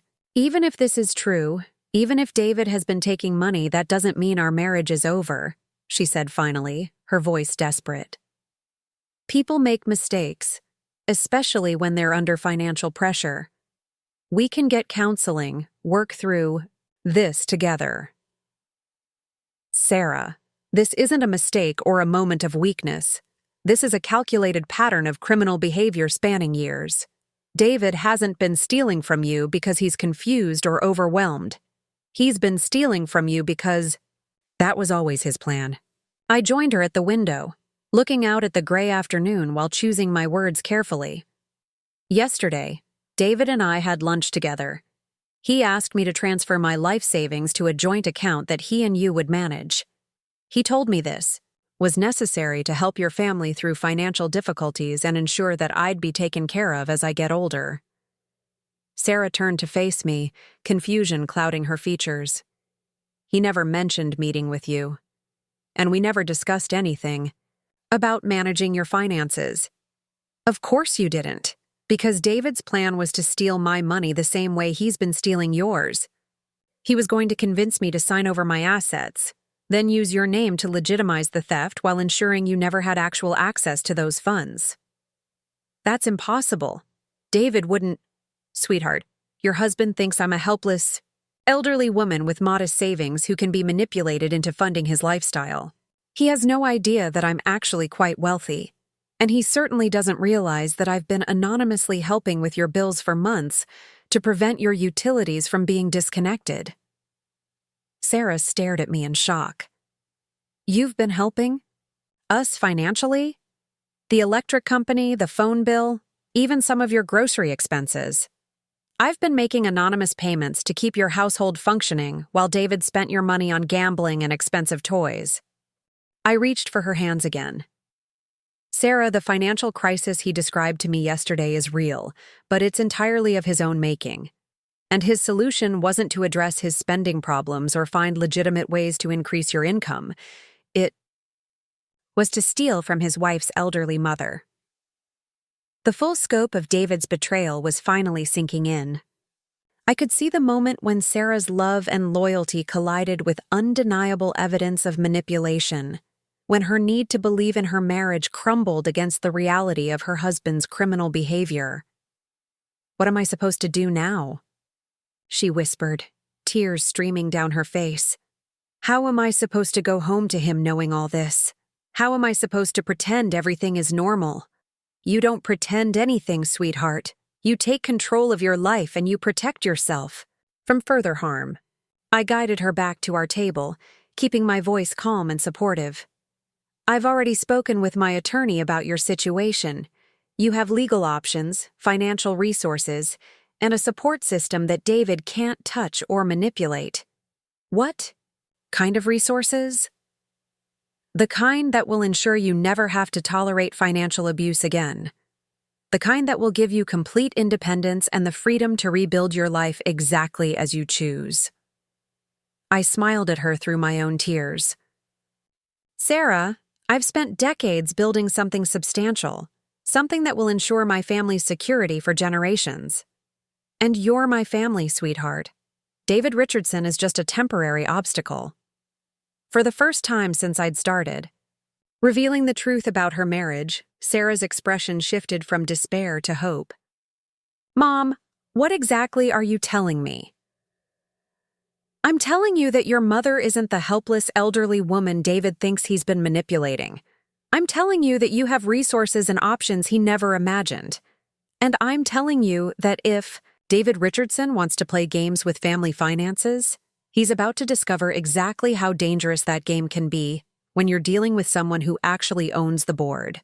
Sarah's eyes widened as the implications of my words settled over her. She gripped the edge of our cafe table, knuckles white against the dark wood, processing the revelation that her supposedly vulnerable mother possessed resources far beyond David's calculations. Mom, when you say substantial, what exactly do we mean here? I glanced around the cafe, ensuring our conversation remained private. Long Enterprises owns 43 commercial properties in this city alone, plus significant holdings in technology stocks, municipal bonds, and international investments. My net worth is somewhere north of $200 million, though the exact figure fluctuates with market conditions. Sarah's coffee cup slipped from her fingers, clattering against the saucer. 200 million? But Mom, you live in that tiny apartment? You shop at discount stores, you take the bus everywhere? Because privacy and security require careful choices about how I present myself to the world. The moment people know what you're worth, they start making plans for your money. I reached across the table, steadying her shaking hands. David spent months studying what he thought was my financial vulnerability, calculating how to exploit an elderly widow's modest resources. Instead, he's been plotting against someone with enough wealth to buy and sell his entire life 10 times over. The color drained from Sarah's face as she absorbed the full scope of her husband's miscalculation. He has no idea, does he, about any of this? None whatsoever. In his mind, he's been maneuvering to steal perhaps $50,000 from a helpless old woman. The reality is that he's declared war on someone who could destroy his entire existence without breaking a sweat.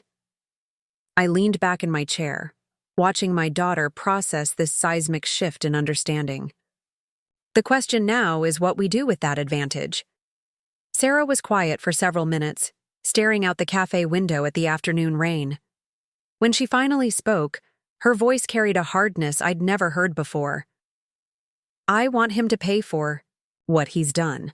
Not just to me, but to you, to Patricia Chen, to everyone he's hurt. She turned back to me, and I saw steel in her expression that reminded me of my younger self. But I also want to be smart about it.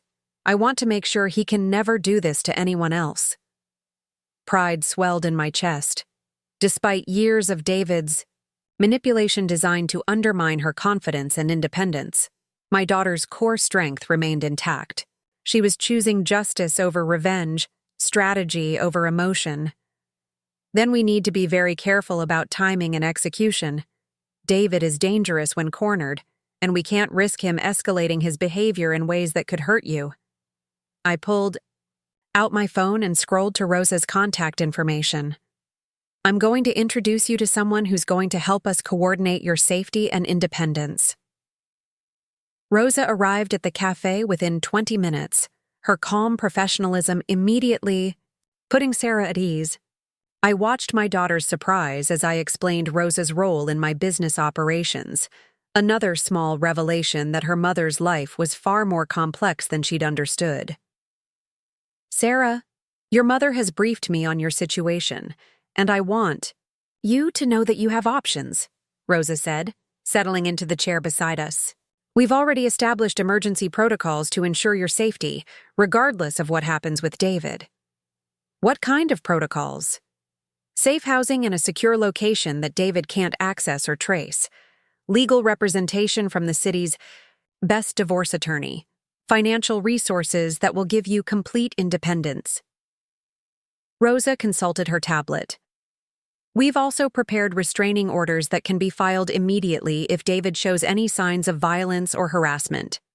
Sarah looked between Rosa and me, still struggling to process the rapid transformation of her circumstances. This morning, I was a financially dependent woman trapped in an abusive marriage. Now you're telling me I have resources to completely rebuild my life.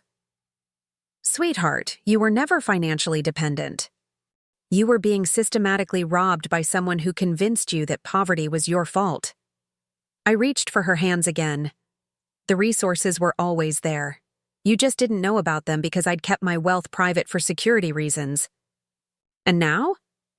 Now David Richardson has forced my hand by threatening my family. When someone targets my daughter, privacy becomes secondary to protection. I smiled grimly. He wanted access to family money. He's about to discover exactly what that really means. Rosa excused herself to take a phone call, leaving Sarah and me alone to discuss the practical aspects of her situation.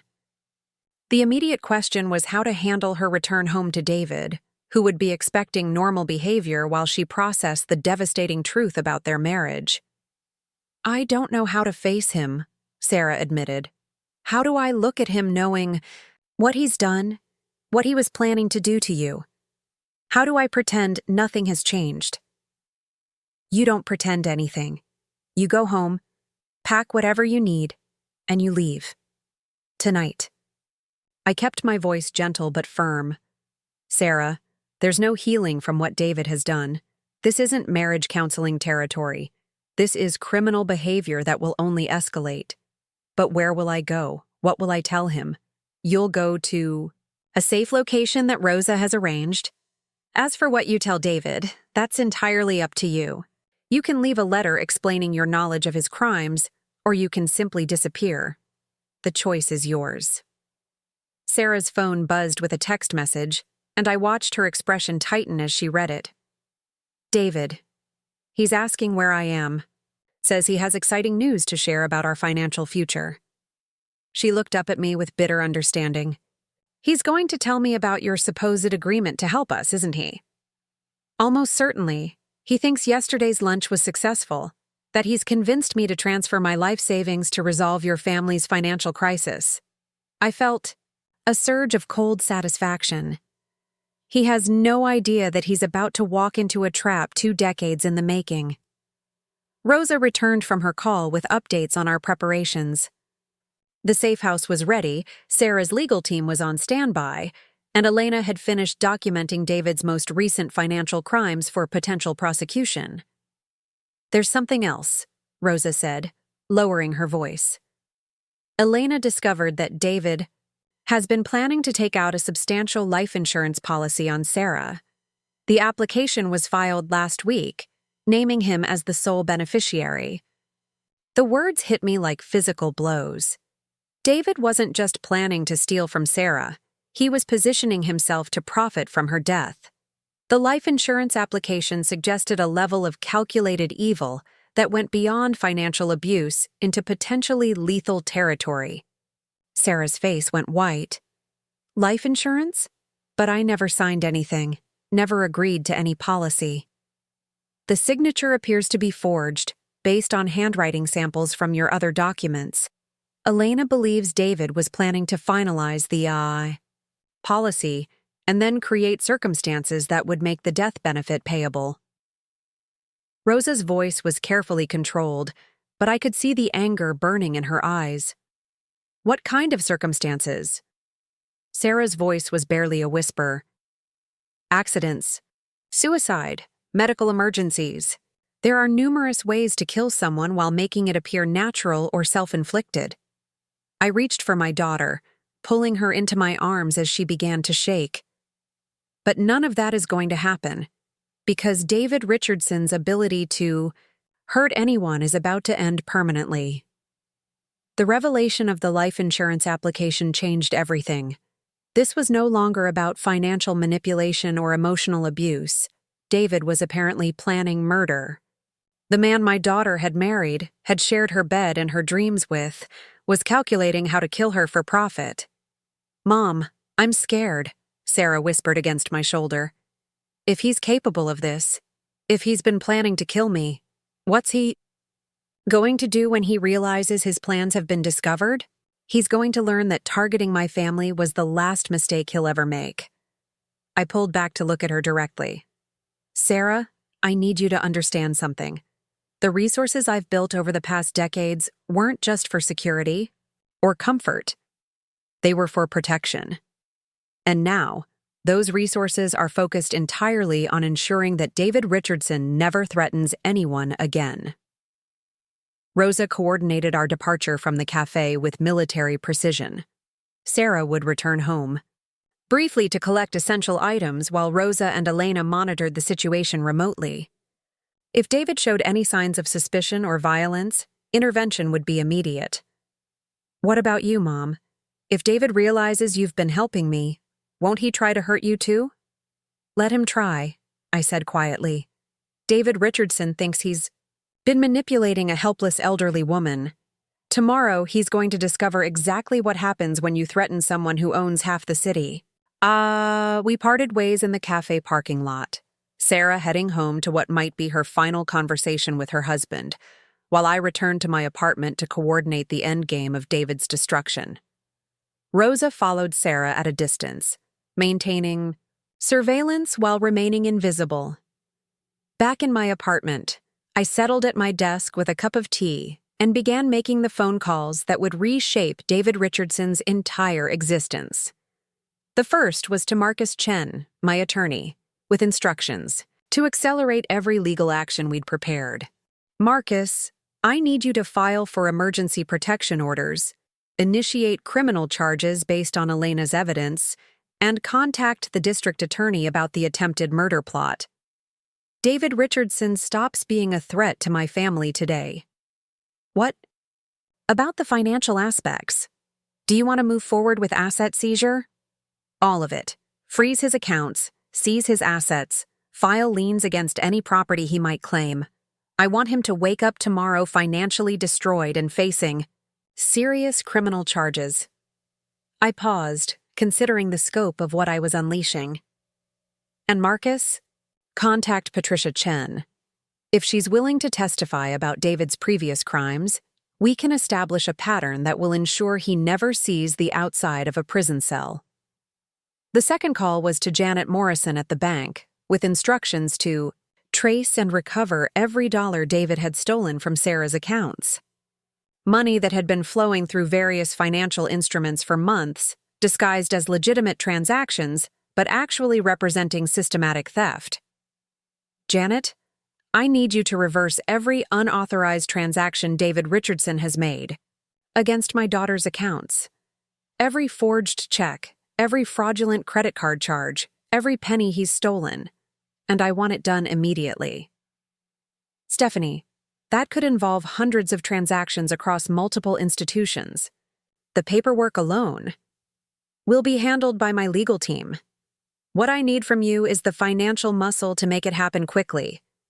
Sarah Richardson is going to wake up tomorrow with full access to every dollar that belongs to her, plus interest and penalties charged to her husband's accounts. The third call was to Elena Rodriguez, with instructions to coordinate with law enforcement on David's immediate arrest. The evidence was overwhelming, the crimes were serious, and the threat to Sarah's life made delayed action unacceptable. Elena, I need David Richardson in custody tonight. Whatever it takes, wherever you need to take the evidence, make it happen. He doesn't get another opportunity to hurt my daughter. Already on it. I've been working with Detective Maria Santos at the Financial Crimes Unit. She's reviewed our evidence and is preparing arrest warrants as we speak. Elena's voice carried grim satisfaction. David Richardson's criminal career ends today. As evening fell, I received updates from Rosa about Sarah's situation at home.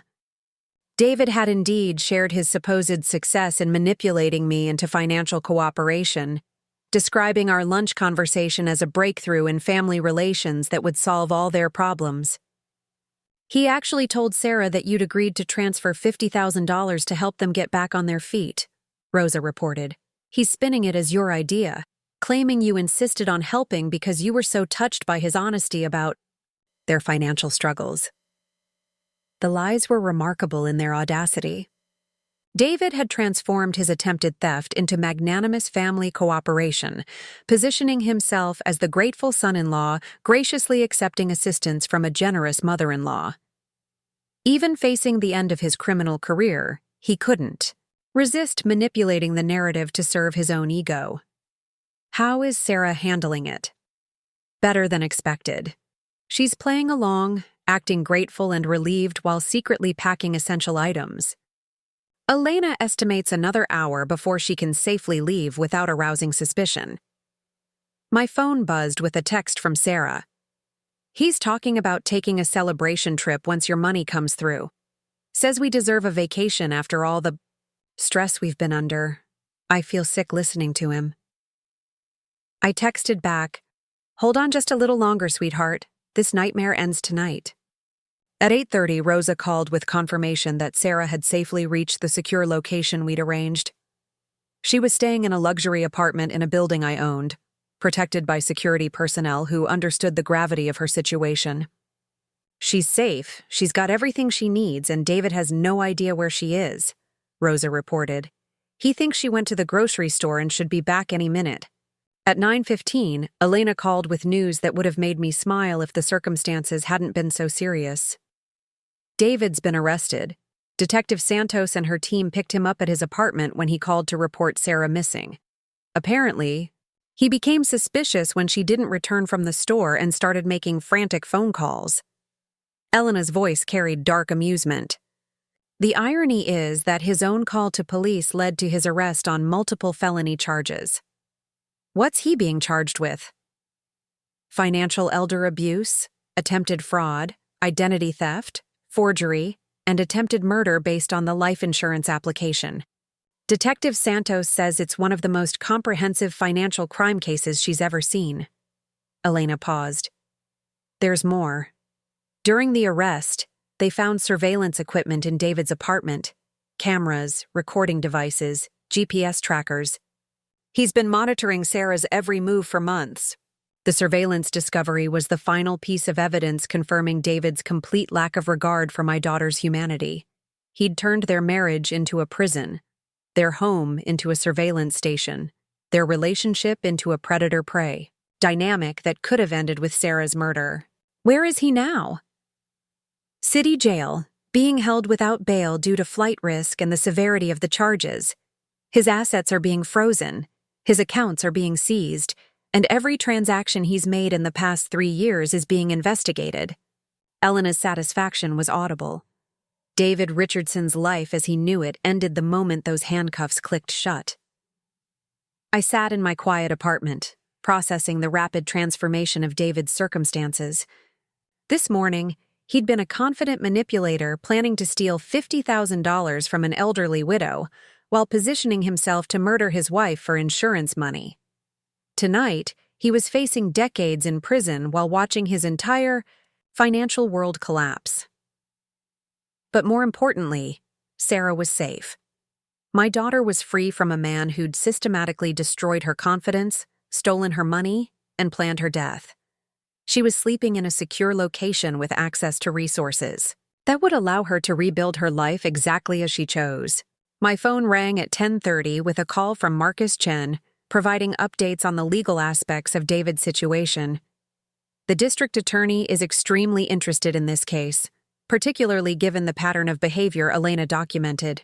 They're treating it as organized criminal activity rather than isolated incidents.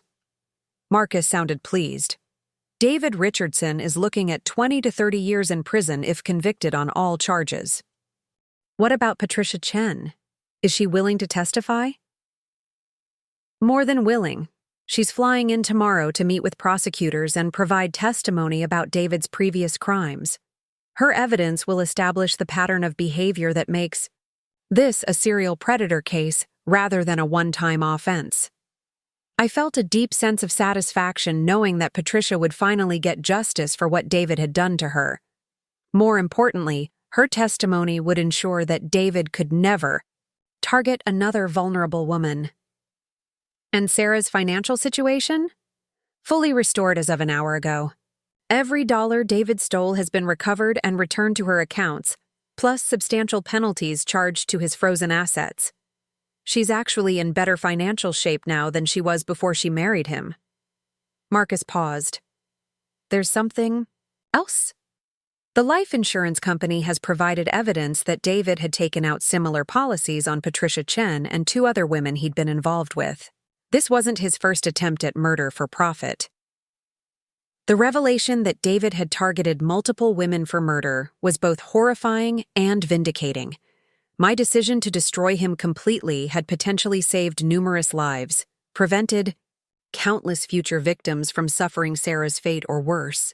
Tuesday morning brought news that David's employer had terminated him after learning about his arrest, that his landlord was beginning eviction proceedings, and that several of his creditors were pursuing collection actions against his seized assets. The financial empire he'd built through theft and manipulation was collapsing with remarkable speed. More importantly, Sarah called to tell me she'd spoken with Patricia Chen, who'd provided invaluable perspective on David's methods in the recovery process. Mom, Patricia told me something that really helped. She said that David's greatest weapon was making his victims feel stupid for trusting him, making them believe they should have known better. Sarah's voice was stronger than it had been in months. But she explained that trusting people we love isn't stupid. It's human. And David's ability to exploit that trust doesn't reflect poorly on us. Patricia is absolutely right. Your capacity for love and trust isn't a weakness, sweetheart. It's one of your greatest strengths. I'm also meeting with a therapist this afternoon, someone who specializes in recovery from financial abuse. Patricia recommended her highly. Sarah paused. And Mom? I want to go back to school, full-time, pursuing the graduate degree I always wanted. I know it'll be expensive, but money is no longer a concern for you, sweetheart. Not now, not ever. I felt tears of relief and pride. You pursue whatever dreams make you happy. Your education, your career, your entire future. It's all possible now. Wednesday brought the news I'd been waiting for. David's first court appearance, where he'd learned the full scope of the charges against him and the extent of his legal jeopardy. According to Marcus, David had requested a public defender after discovering that his assets were frozen and he couldn't afford private representation. He looked shocked when the prosecutor read the charges, Marcus reported. I don't think he fully understood how much evidence we'd gathered until he heard it presented in court. The attempted murder charge particularly seemed to surprise him. Did he enter a plea? Not guilty on all counts, which was expected. But his attorney immediately requested a meeting with prosecutors to discuss potential plea arrangements. I think reality is starting to set in. Thursday afternoon, I received an unexpected visitor at my apartment. Detective Maria Santos arrived, with questions about my role in uncovering David's crimes and my willingness to testify at his trial. Mrs. Long, I have to say that your investigation into Mr. Richardson's activities was remarkably thorough. The evidence you provided has made our job significantly easier. Detective Santos was a compact woman with intelligent eyes and a direct manner that I immediately appreciated. But I'm curious about your motivation for such an extensive investigation. David Richardson threatened my family, Detective. When someone targets my daughter, I respond with everything at my disposal. I gestured to the comfortable chair across from my sofa. Would you like some tea? Please. She settled into the chair, studying me with professional interest. Mr. Richardson claims that you've orchestrated an elaborate frame-up designed to destroy him because you disapproved of his marriage to your daughter. He insists that all the evidence against him has been fabricated or misrepresented. I laughed, a sound with no humor in it. Detective, David Richardson attempted to manipulate me into transferring what he thought was my life savings to resolve his financial problems. When I didn't immediately agree, he abandoned me at a train station at night with no way home. Everything that's happened to him since then has been the consequence of his own criminal behavior. He also claims that you're not actually wealthy, that the financial resources you've used against him somehow prove that his allegations of fraud are correct. Detective Santos accepted the tea I offered. Obviously, that's nonsense, but I'm curious about how he's justifying his position. David Richardson spent months calculating how to exploit what he believed was my financial vulnerability. He never considered the possibility that an elderly woman living modestly might actually possess substantial resources. I sipped my tea thoughtfully.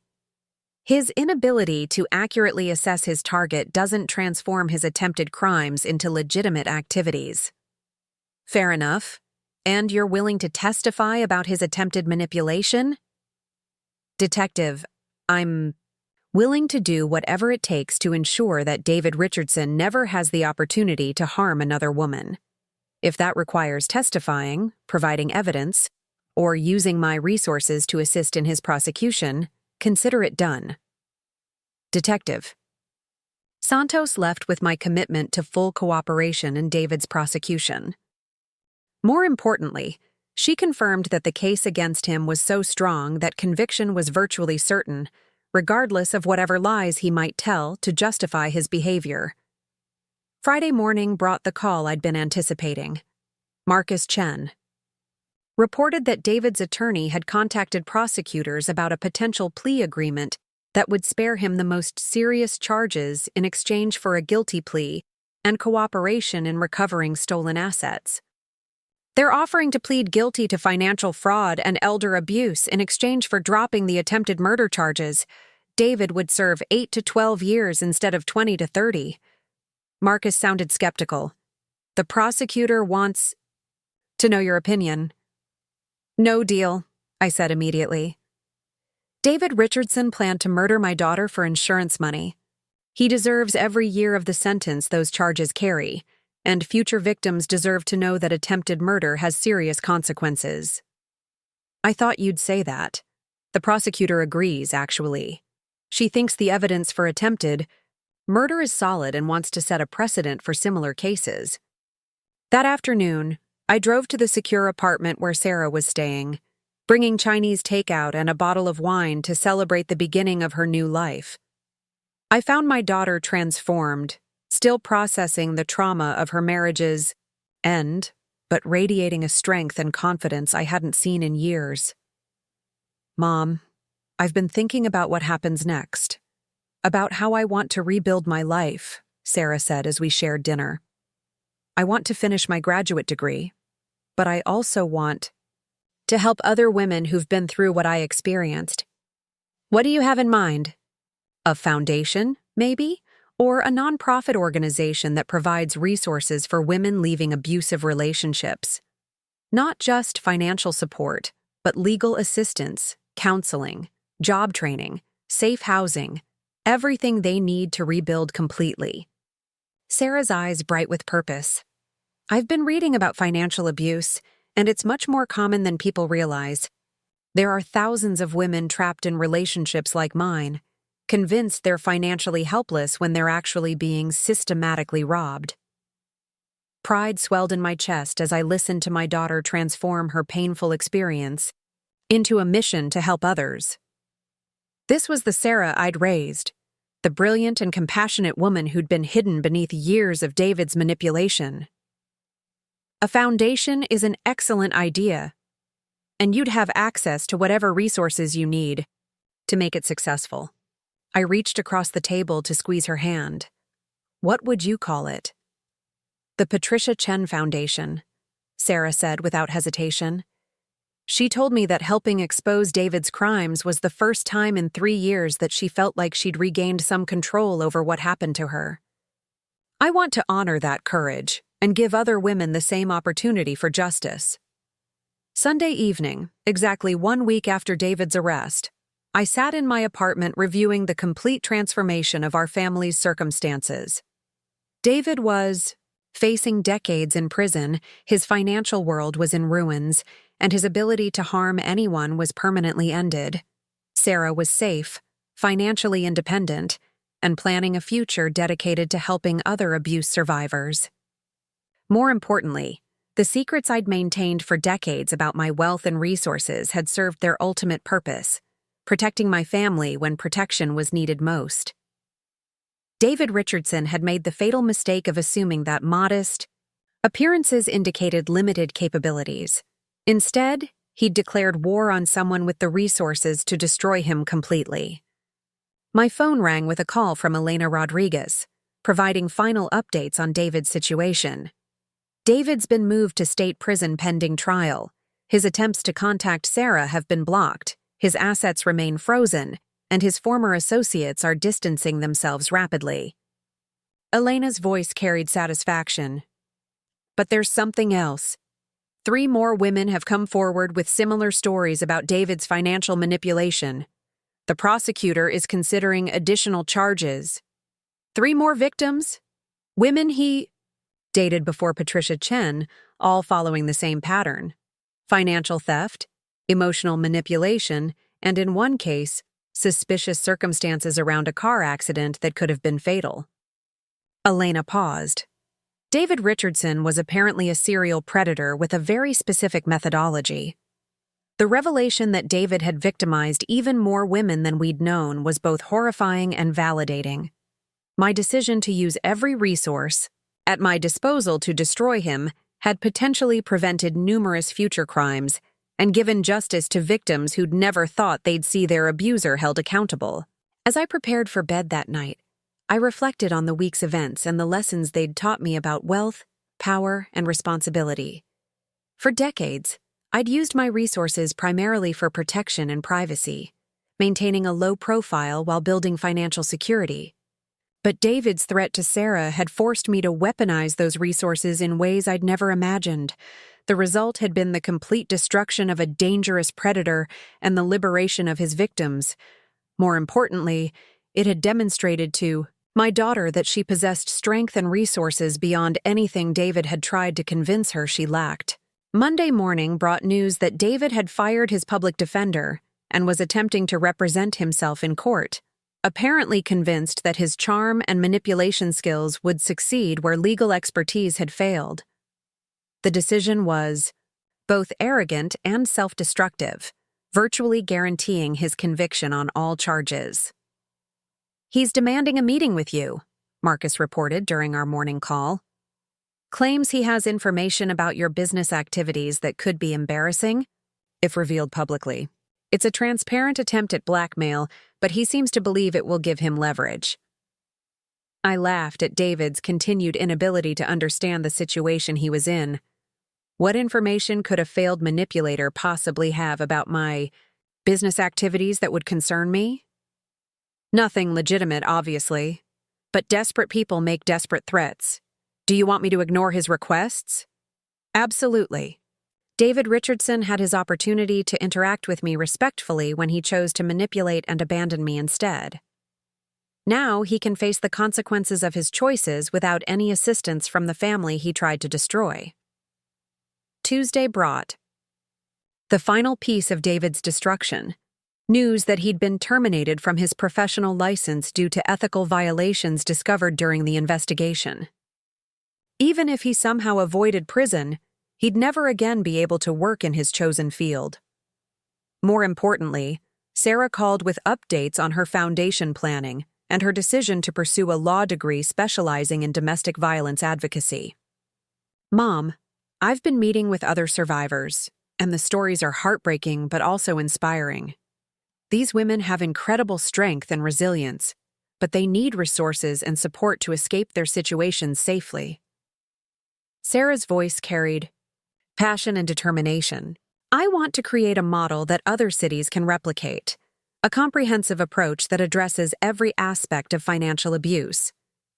You'll have whatever resources you need to make that happen, sweetheart. And Sarah, I'm incredibly proud of the woman you've become through all of this. Your father would be amazed by your strength.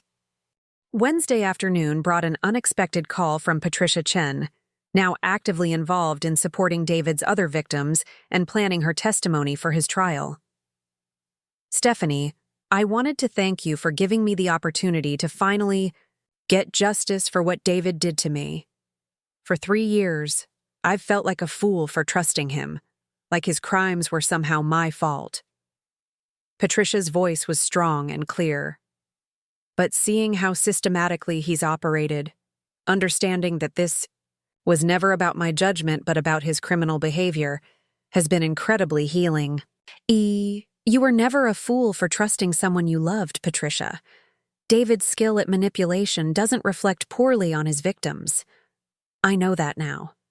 And I want other women to know it too. Sarah and I are planning to speak at conferences, to share our stories and help people understand the warning signs of financial abuse. Patricia paused. We're also working with law enforcement to develop better training for recognizing these crimes. David Richardson is going to prison, but his victims are going to make sure that future predators have a much harder time operating. Thursday evening brought the news I'd been waiting for. David's trial date had been set for 8 weeks from today, and the prosecutor was confident in securing convictions on all charges, including attempted murder. The evidence is overwhelming. The witnesses are credible, and David's decision to represent himself has eliminated any possibility of effective legal defense, Marcus reported. He's going to prison for decades, and every woman he's victimized is going to see justice. Friday morning, I stood on my apartment balcony with a cup of coffee, watching the sun rise over a city where I owned substantial real estate, but lived in modest anonymity. The events of the past 2 weeks had fundamentally changed my relationship with wealth and secrecy, forcing me to use resources I'd accumulated quietly for defensive purposes. But more importantly, they'd reminded me that true power lies not in what you own, but in what you're willing to sacrifice to protect the people you love. David Richardson had seen an elderly woman living simply and assumed she was powerless. Instead, he'd encountered someone who'd spent decades building exactly the kind of resources needed to destroy men like him completely. My phone buzzed with a text from Sarah. Foundation paperwork filed today. The Patricia Chen Foundation is officially real. Thank you for everything, Mom. I love you. I smiled, feeling a deep sense of satisfaction that had nothing to do with revenge and everything to do with justice. David Richardson was facing the consequences of his choices, His victims were getting the justice they deserved, and my daughter was building something beautiful from the ashes of her destroyed marriage. The train station, where this all began, felt like a lifetime ago, but I could still remember the cold concrete bench and the moment when I realized that someone who called me family was willing to leave me stranded and vulnerable to advance his own agenda. That night, David had made the mistake of assuming that apparent powerlessness indicated actual helplessness. Tomorrow, he would begin learning exactly how expensive that assumption could be.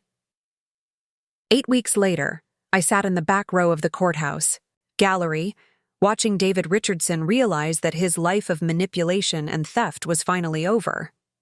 The jury had deliberated for less than 3 hours before returning with guilty verdicts on every single charge: elder abuse, financial fraud, identity theft, forgery, and attempted murder in the first degree. The man who had once abandoned me, at a train station, thinking he could manipulate a helpless elderly woman into funding his criminal lifestyle, now stood before a judge wearing orange prison clothing and shackles around his ankles. His confident demeanor had evaporated completely, replaced by the hollow-eyed desperation of someone who finally understood the true cost of his arrogance. Judge Catherine Wells reviewed the sentencing guidelines with methodical precision. "Mr. Richardson, you have been convicted of systematically targeting vulnerable women for financial exploitation and attempted murder. The evidence presented during this trial demonstrates a pattern of predatory behavior spanning multiple years and multiple victims." Sarah sat 2 rows ahead of me, her posture straight and confident as she listened to the judge deliver justice. For everything David had done to her and the other women he'd victimized, she'd testified beautifully during the trial, her voice clear and strong as she described the systematic theft, surveillance, and manipulation that had defined their marriage. "The court finds that your crimes represent a serious threat to public safety and warrant the maximum sentence allowable under law," Judge Wells continued. "On the charge of attempted murder in the first degree, you are sentenced to 25 years to life in state prison.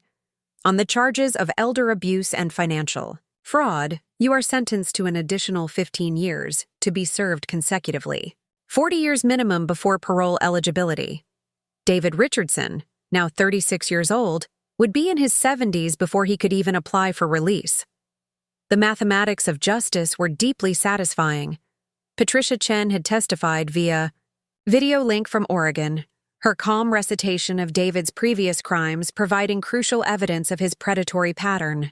3 other women had also come forward during the trial, describing similar experiences with financial manipulation and theft. Each testimony had added weight to the prosecution's case, demonstrating that David's crimes against Sarah and me were part of a much larger criminal enterprise. "Furthermore," Judge Wells said, "you are ordered to pay restitution in the amount of $437,000 to your victims, representing the full scope of financial damages caused by your criminal activities." The restitution amount was symbolic more than practical. David's assets had been seized and distributed to his victims months ago. But hearing the judge quantify the scope of his theft provided a kind of closure that money alone couldn't achieve. As court officers led David away in shackles, he turned briefly toward the gallery. His eyes found mine across the crowded courtroom, and for a moment, I saw recognition of exactly how completely he'd misjudged his situation. The elderly woman he'd thought he could manipulate and abandon had orchestrated his total destruction, with resources he'd never imagined existed. I felt no satisfaction in his downfall, only relief that his ability to harm others had finally ended. David Richardson would spend the remainder of his productive years in prison, his victims would receive justice, and future potential targets would be protected from his predatory behavior. Outside the courthouse, Sarah was surrounded by reporters, asking about her plans for the Patricia Chen Foundation and her advocacy work with other financial abuse survivors. I hung back, watching my daughter handle the attention with grace and purpose, transforming her painful experience into something that could help countless other women. "Mrs. Long?" A young woman approached me, carrying a notebook and wearing press credentials. I'm Jennifer Martinez from Channel 7 News. Could I ask you about your role in exposing Mr. Richardson's crimes? My role was protecting my daughter, I said simply. When someone threatens your family, you respond with whatever resources are necessary to ensure their safety. Sources say you conducted an extensive investigation into Mr. Richardson's background and financial activities. That seems like quite an undertaking for a private citizen. I smiled at her tactful way of asking how an elderly woman had managed to orchestrate such a comprehensive takedown of a serial predator. Young lady, never underestimate what a mother will do to protect her child. David Richardson made the mistake of assuming that quiet people are powerless people. He learned otherwise. 3 months after David's sentencing, I stood in the conference room of the Patricia Chen Foundation's new headquarters, watching Sarah lead a meeting with attorneys, social workers, and law enforcement officials from across the region. The foundation had already helped 43 women escape financially abusive relationships, providing not just emergency funds, but comprehensive support for legal representation, job training, and long-term financial independence. We're seeing patterns in how these predators operate, Sarah was explaining to the assembled group. They target women who are trusting and generous, often recent widows or divorcees who are emotionally vulnerable. They use love and concern as weapons, gradually isolating their victims from support systems while systematically stealing their resources. The work was deeply personal for Sarah, but she'd found strength in transforming her trauma into advocacy.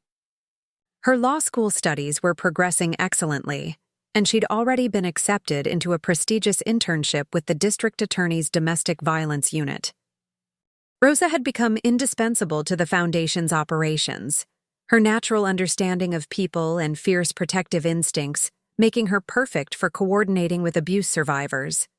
She'd also proven remarkably skilled at managing my business interests, allowing me to focus more attention on philanthropy and family. There's something else, Sarah continued, addressing the meeting. We're working with banking institutions to develop better training for recognizing financial abuse. Too often, bank employees see suspicious account activity, but don't know how to intervene appropriately. Patricia Chen had relocated back to our city to work directly with the foundation, her experience and wisdom invaluable for helping new victims understand that their circumstances weren't their fault. She'd become something of a surrogate aunt to Sarah, their shared experience creating a bond that transcended their age difference. The foundation had also established a scholarship program for women pursuing education after leaving abusive relationships. Sarah had insisted on funding it generously, understanding from personal experience how educational opportunities could represent the difference between dependence and freedom. 6 months after David's conviction, I received an unexpected letter forwarded through my attorney. David had written from prison, apparently hoping to negotiate some kind of arrangement for early release or reduced restitution payments. The letter was pathetic in its transparent manipulation, filled with apologies that sounded rehearsed and promises of changed behavior that no one would believe. I read the letter once, then fed it directly into my paper shredder. David Richardson had forfeited any right to consideration or mercy when he'd planned to murder my daughter for insurance money. He could serve every day of his sentence while reflecting on the consequences of targeting the wrong family. A year after that night at the train station, Sarah graduated from law school with highest honors and accepted a position with the State Attorney General's office, specializing in financial crimes against elderly and vulnerable adults. Her work with the foundation had given her expertise that made her invaluable to prosecutors handling similar cases. The Patricia Chen Foundation had grown into a regional model for comprehensive support of financial abuse survivors, with requests from other cities to help establish similar programs. Sarah and Patricia traveled frequently to speak at conferences and train law enforcement agencies, their story becoming a powerful example of how victims could reclaim their power and help others. I had quietly increased my philanthropic activities, establishing additional foundations focused on elder abuse prevention, women's economic empowerment, and criminal justice reform. The wealth I'd spent decades accumulating in private was now being deployed strategically to address the kinds of systemic problems that created predators like David Richardson. Most importantly, Sarah had completely rebuilt her life on her own terms. She'd bought a beautiful house in a safe neighborhood, established financial independence that no one could threaten, and created meaningful work that transformed her painful experience into something that helped others. On the second anniversary of David's arrest, Sarah and I had dinner at the same cafe where I'd first revealed the truth about my wealth and David's crimes.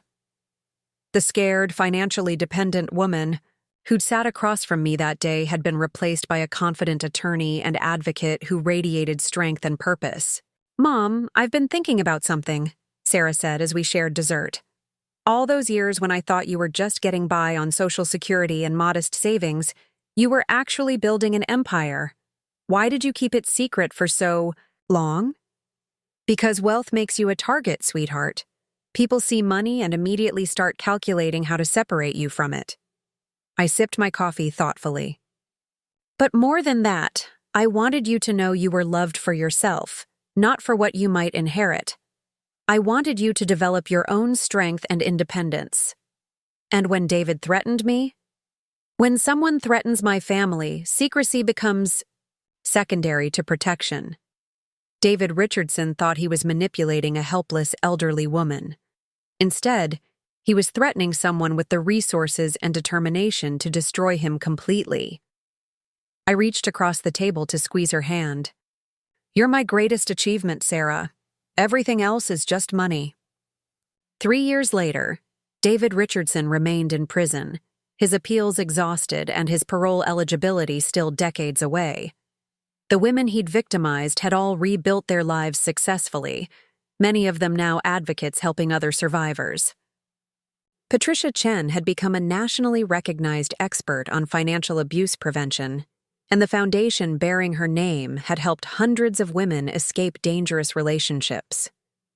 I continued living in my modest apartment, taking public transportation, and maintaining the quiet lifestyle that had served me well for decades. But now that lifestyle was a choice rather than a necessity, and the resources behind it were being used actively to protect other vulnerable people from predators like David. The train station where this story began had been renovated into a community center offering services for abuse survivors.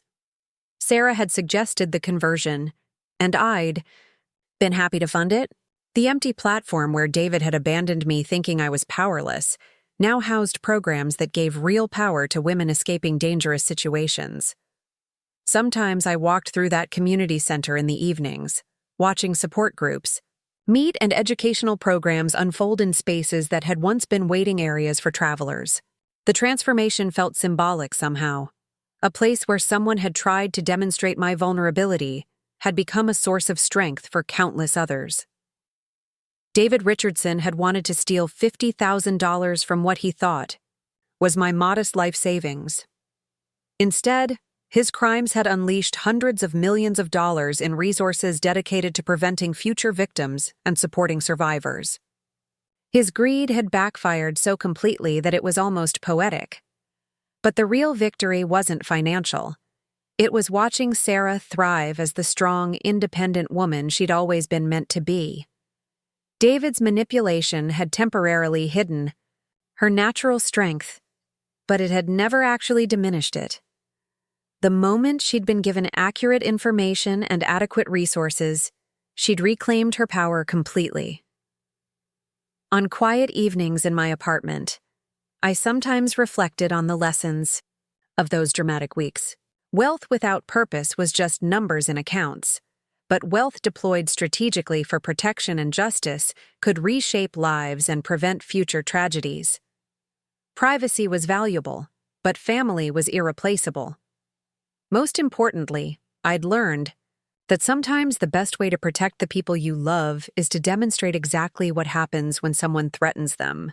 David Richardson had gambled that an elderly woman living modestly would be an easy target for manipulation and theft. He'd lost that gamble so completely that he'd spend the rest of his productive years in prison, while his intended victims used his crimes as motivation to help countless others. The train had long since departed from that platform where this story began, but its destination had been justice, healing, and the kind of comprehensive victory that only comes when victims reclaim their power and use it to protect others. David Richardson was exactly where he belonged, and everyone he'd tried to harm was exactly where they deserved to be: free, strong, and making the world safer for the vulnerable. Sometimes the best revenge is simply ensuring that the people who tried to destroy you spend their lives watching you thrive while they face the consequences of their choices. David had wanted my money. Instead, he'd gotten a masterclass in why you should never underestimate quiet strength, maternal protection, and the strategic patience of someone who's spent decades building exactly the kind of power needed to destroy men like him completely. Up next, you've got 2 more standout stories right on your screen. If this one hit the mark, you won't want to pass these up. Just click and check them out.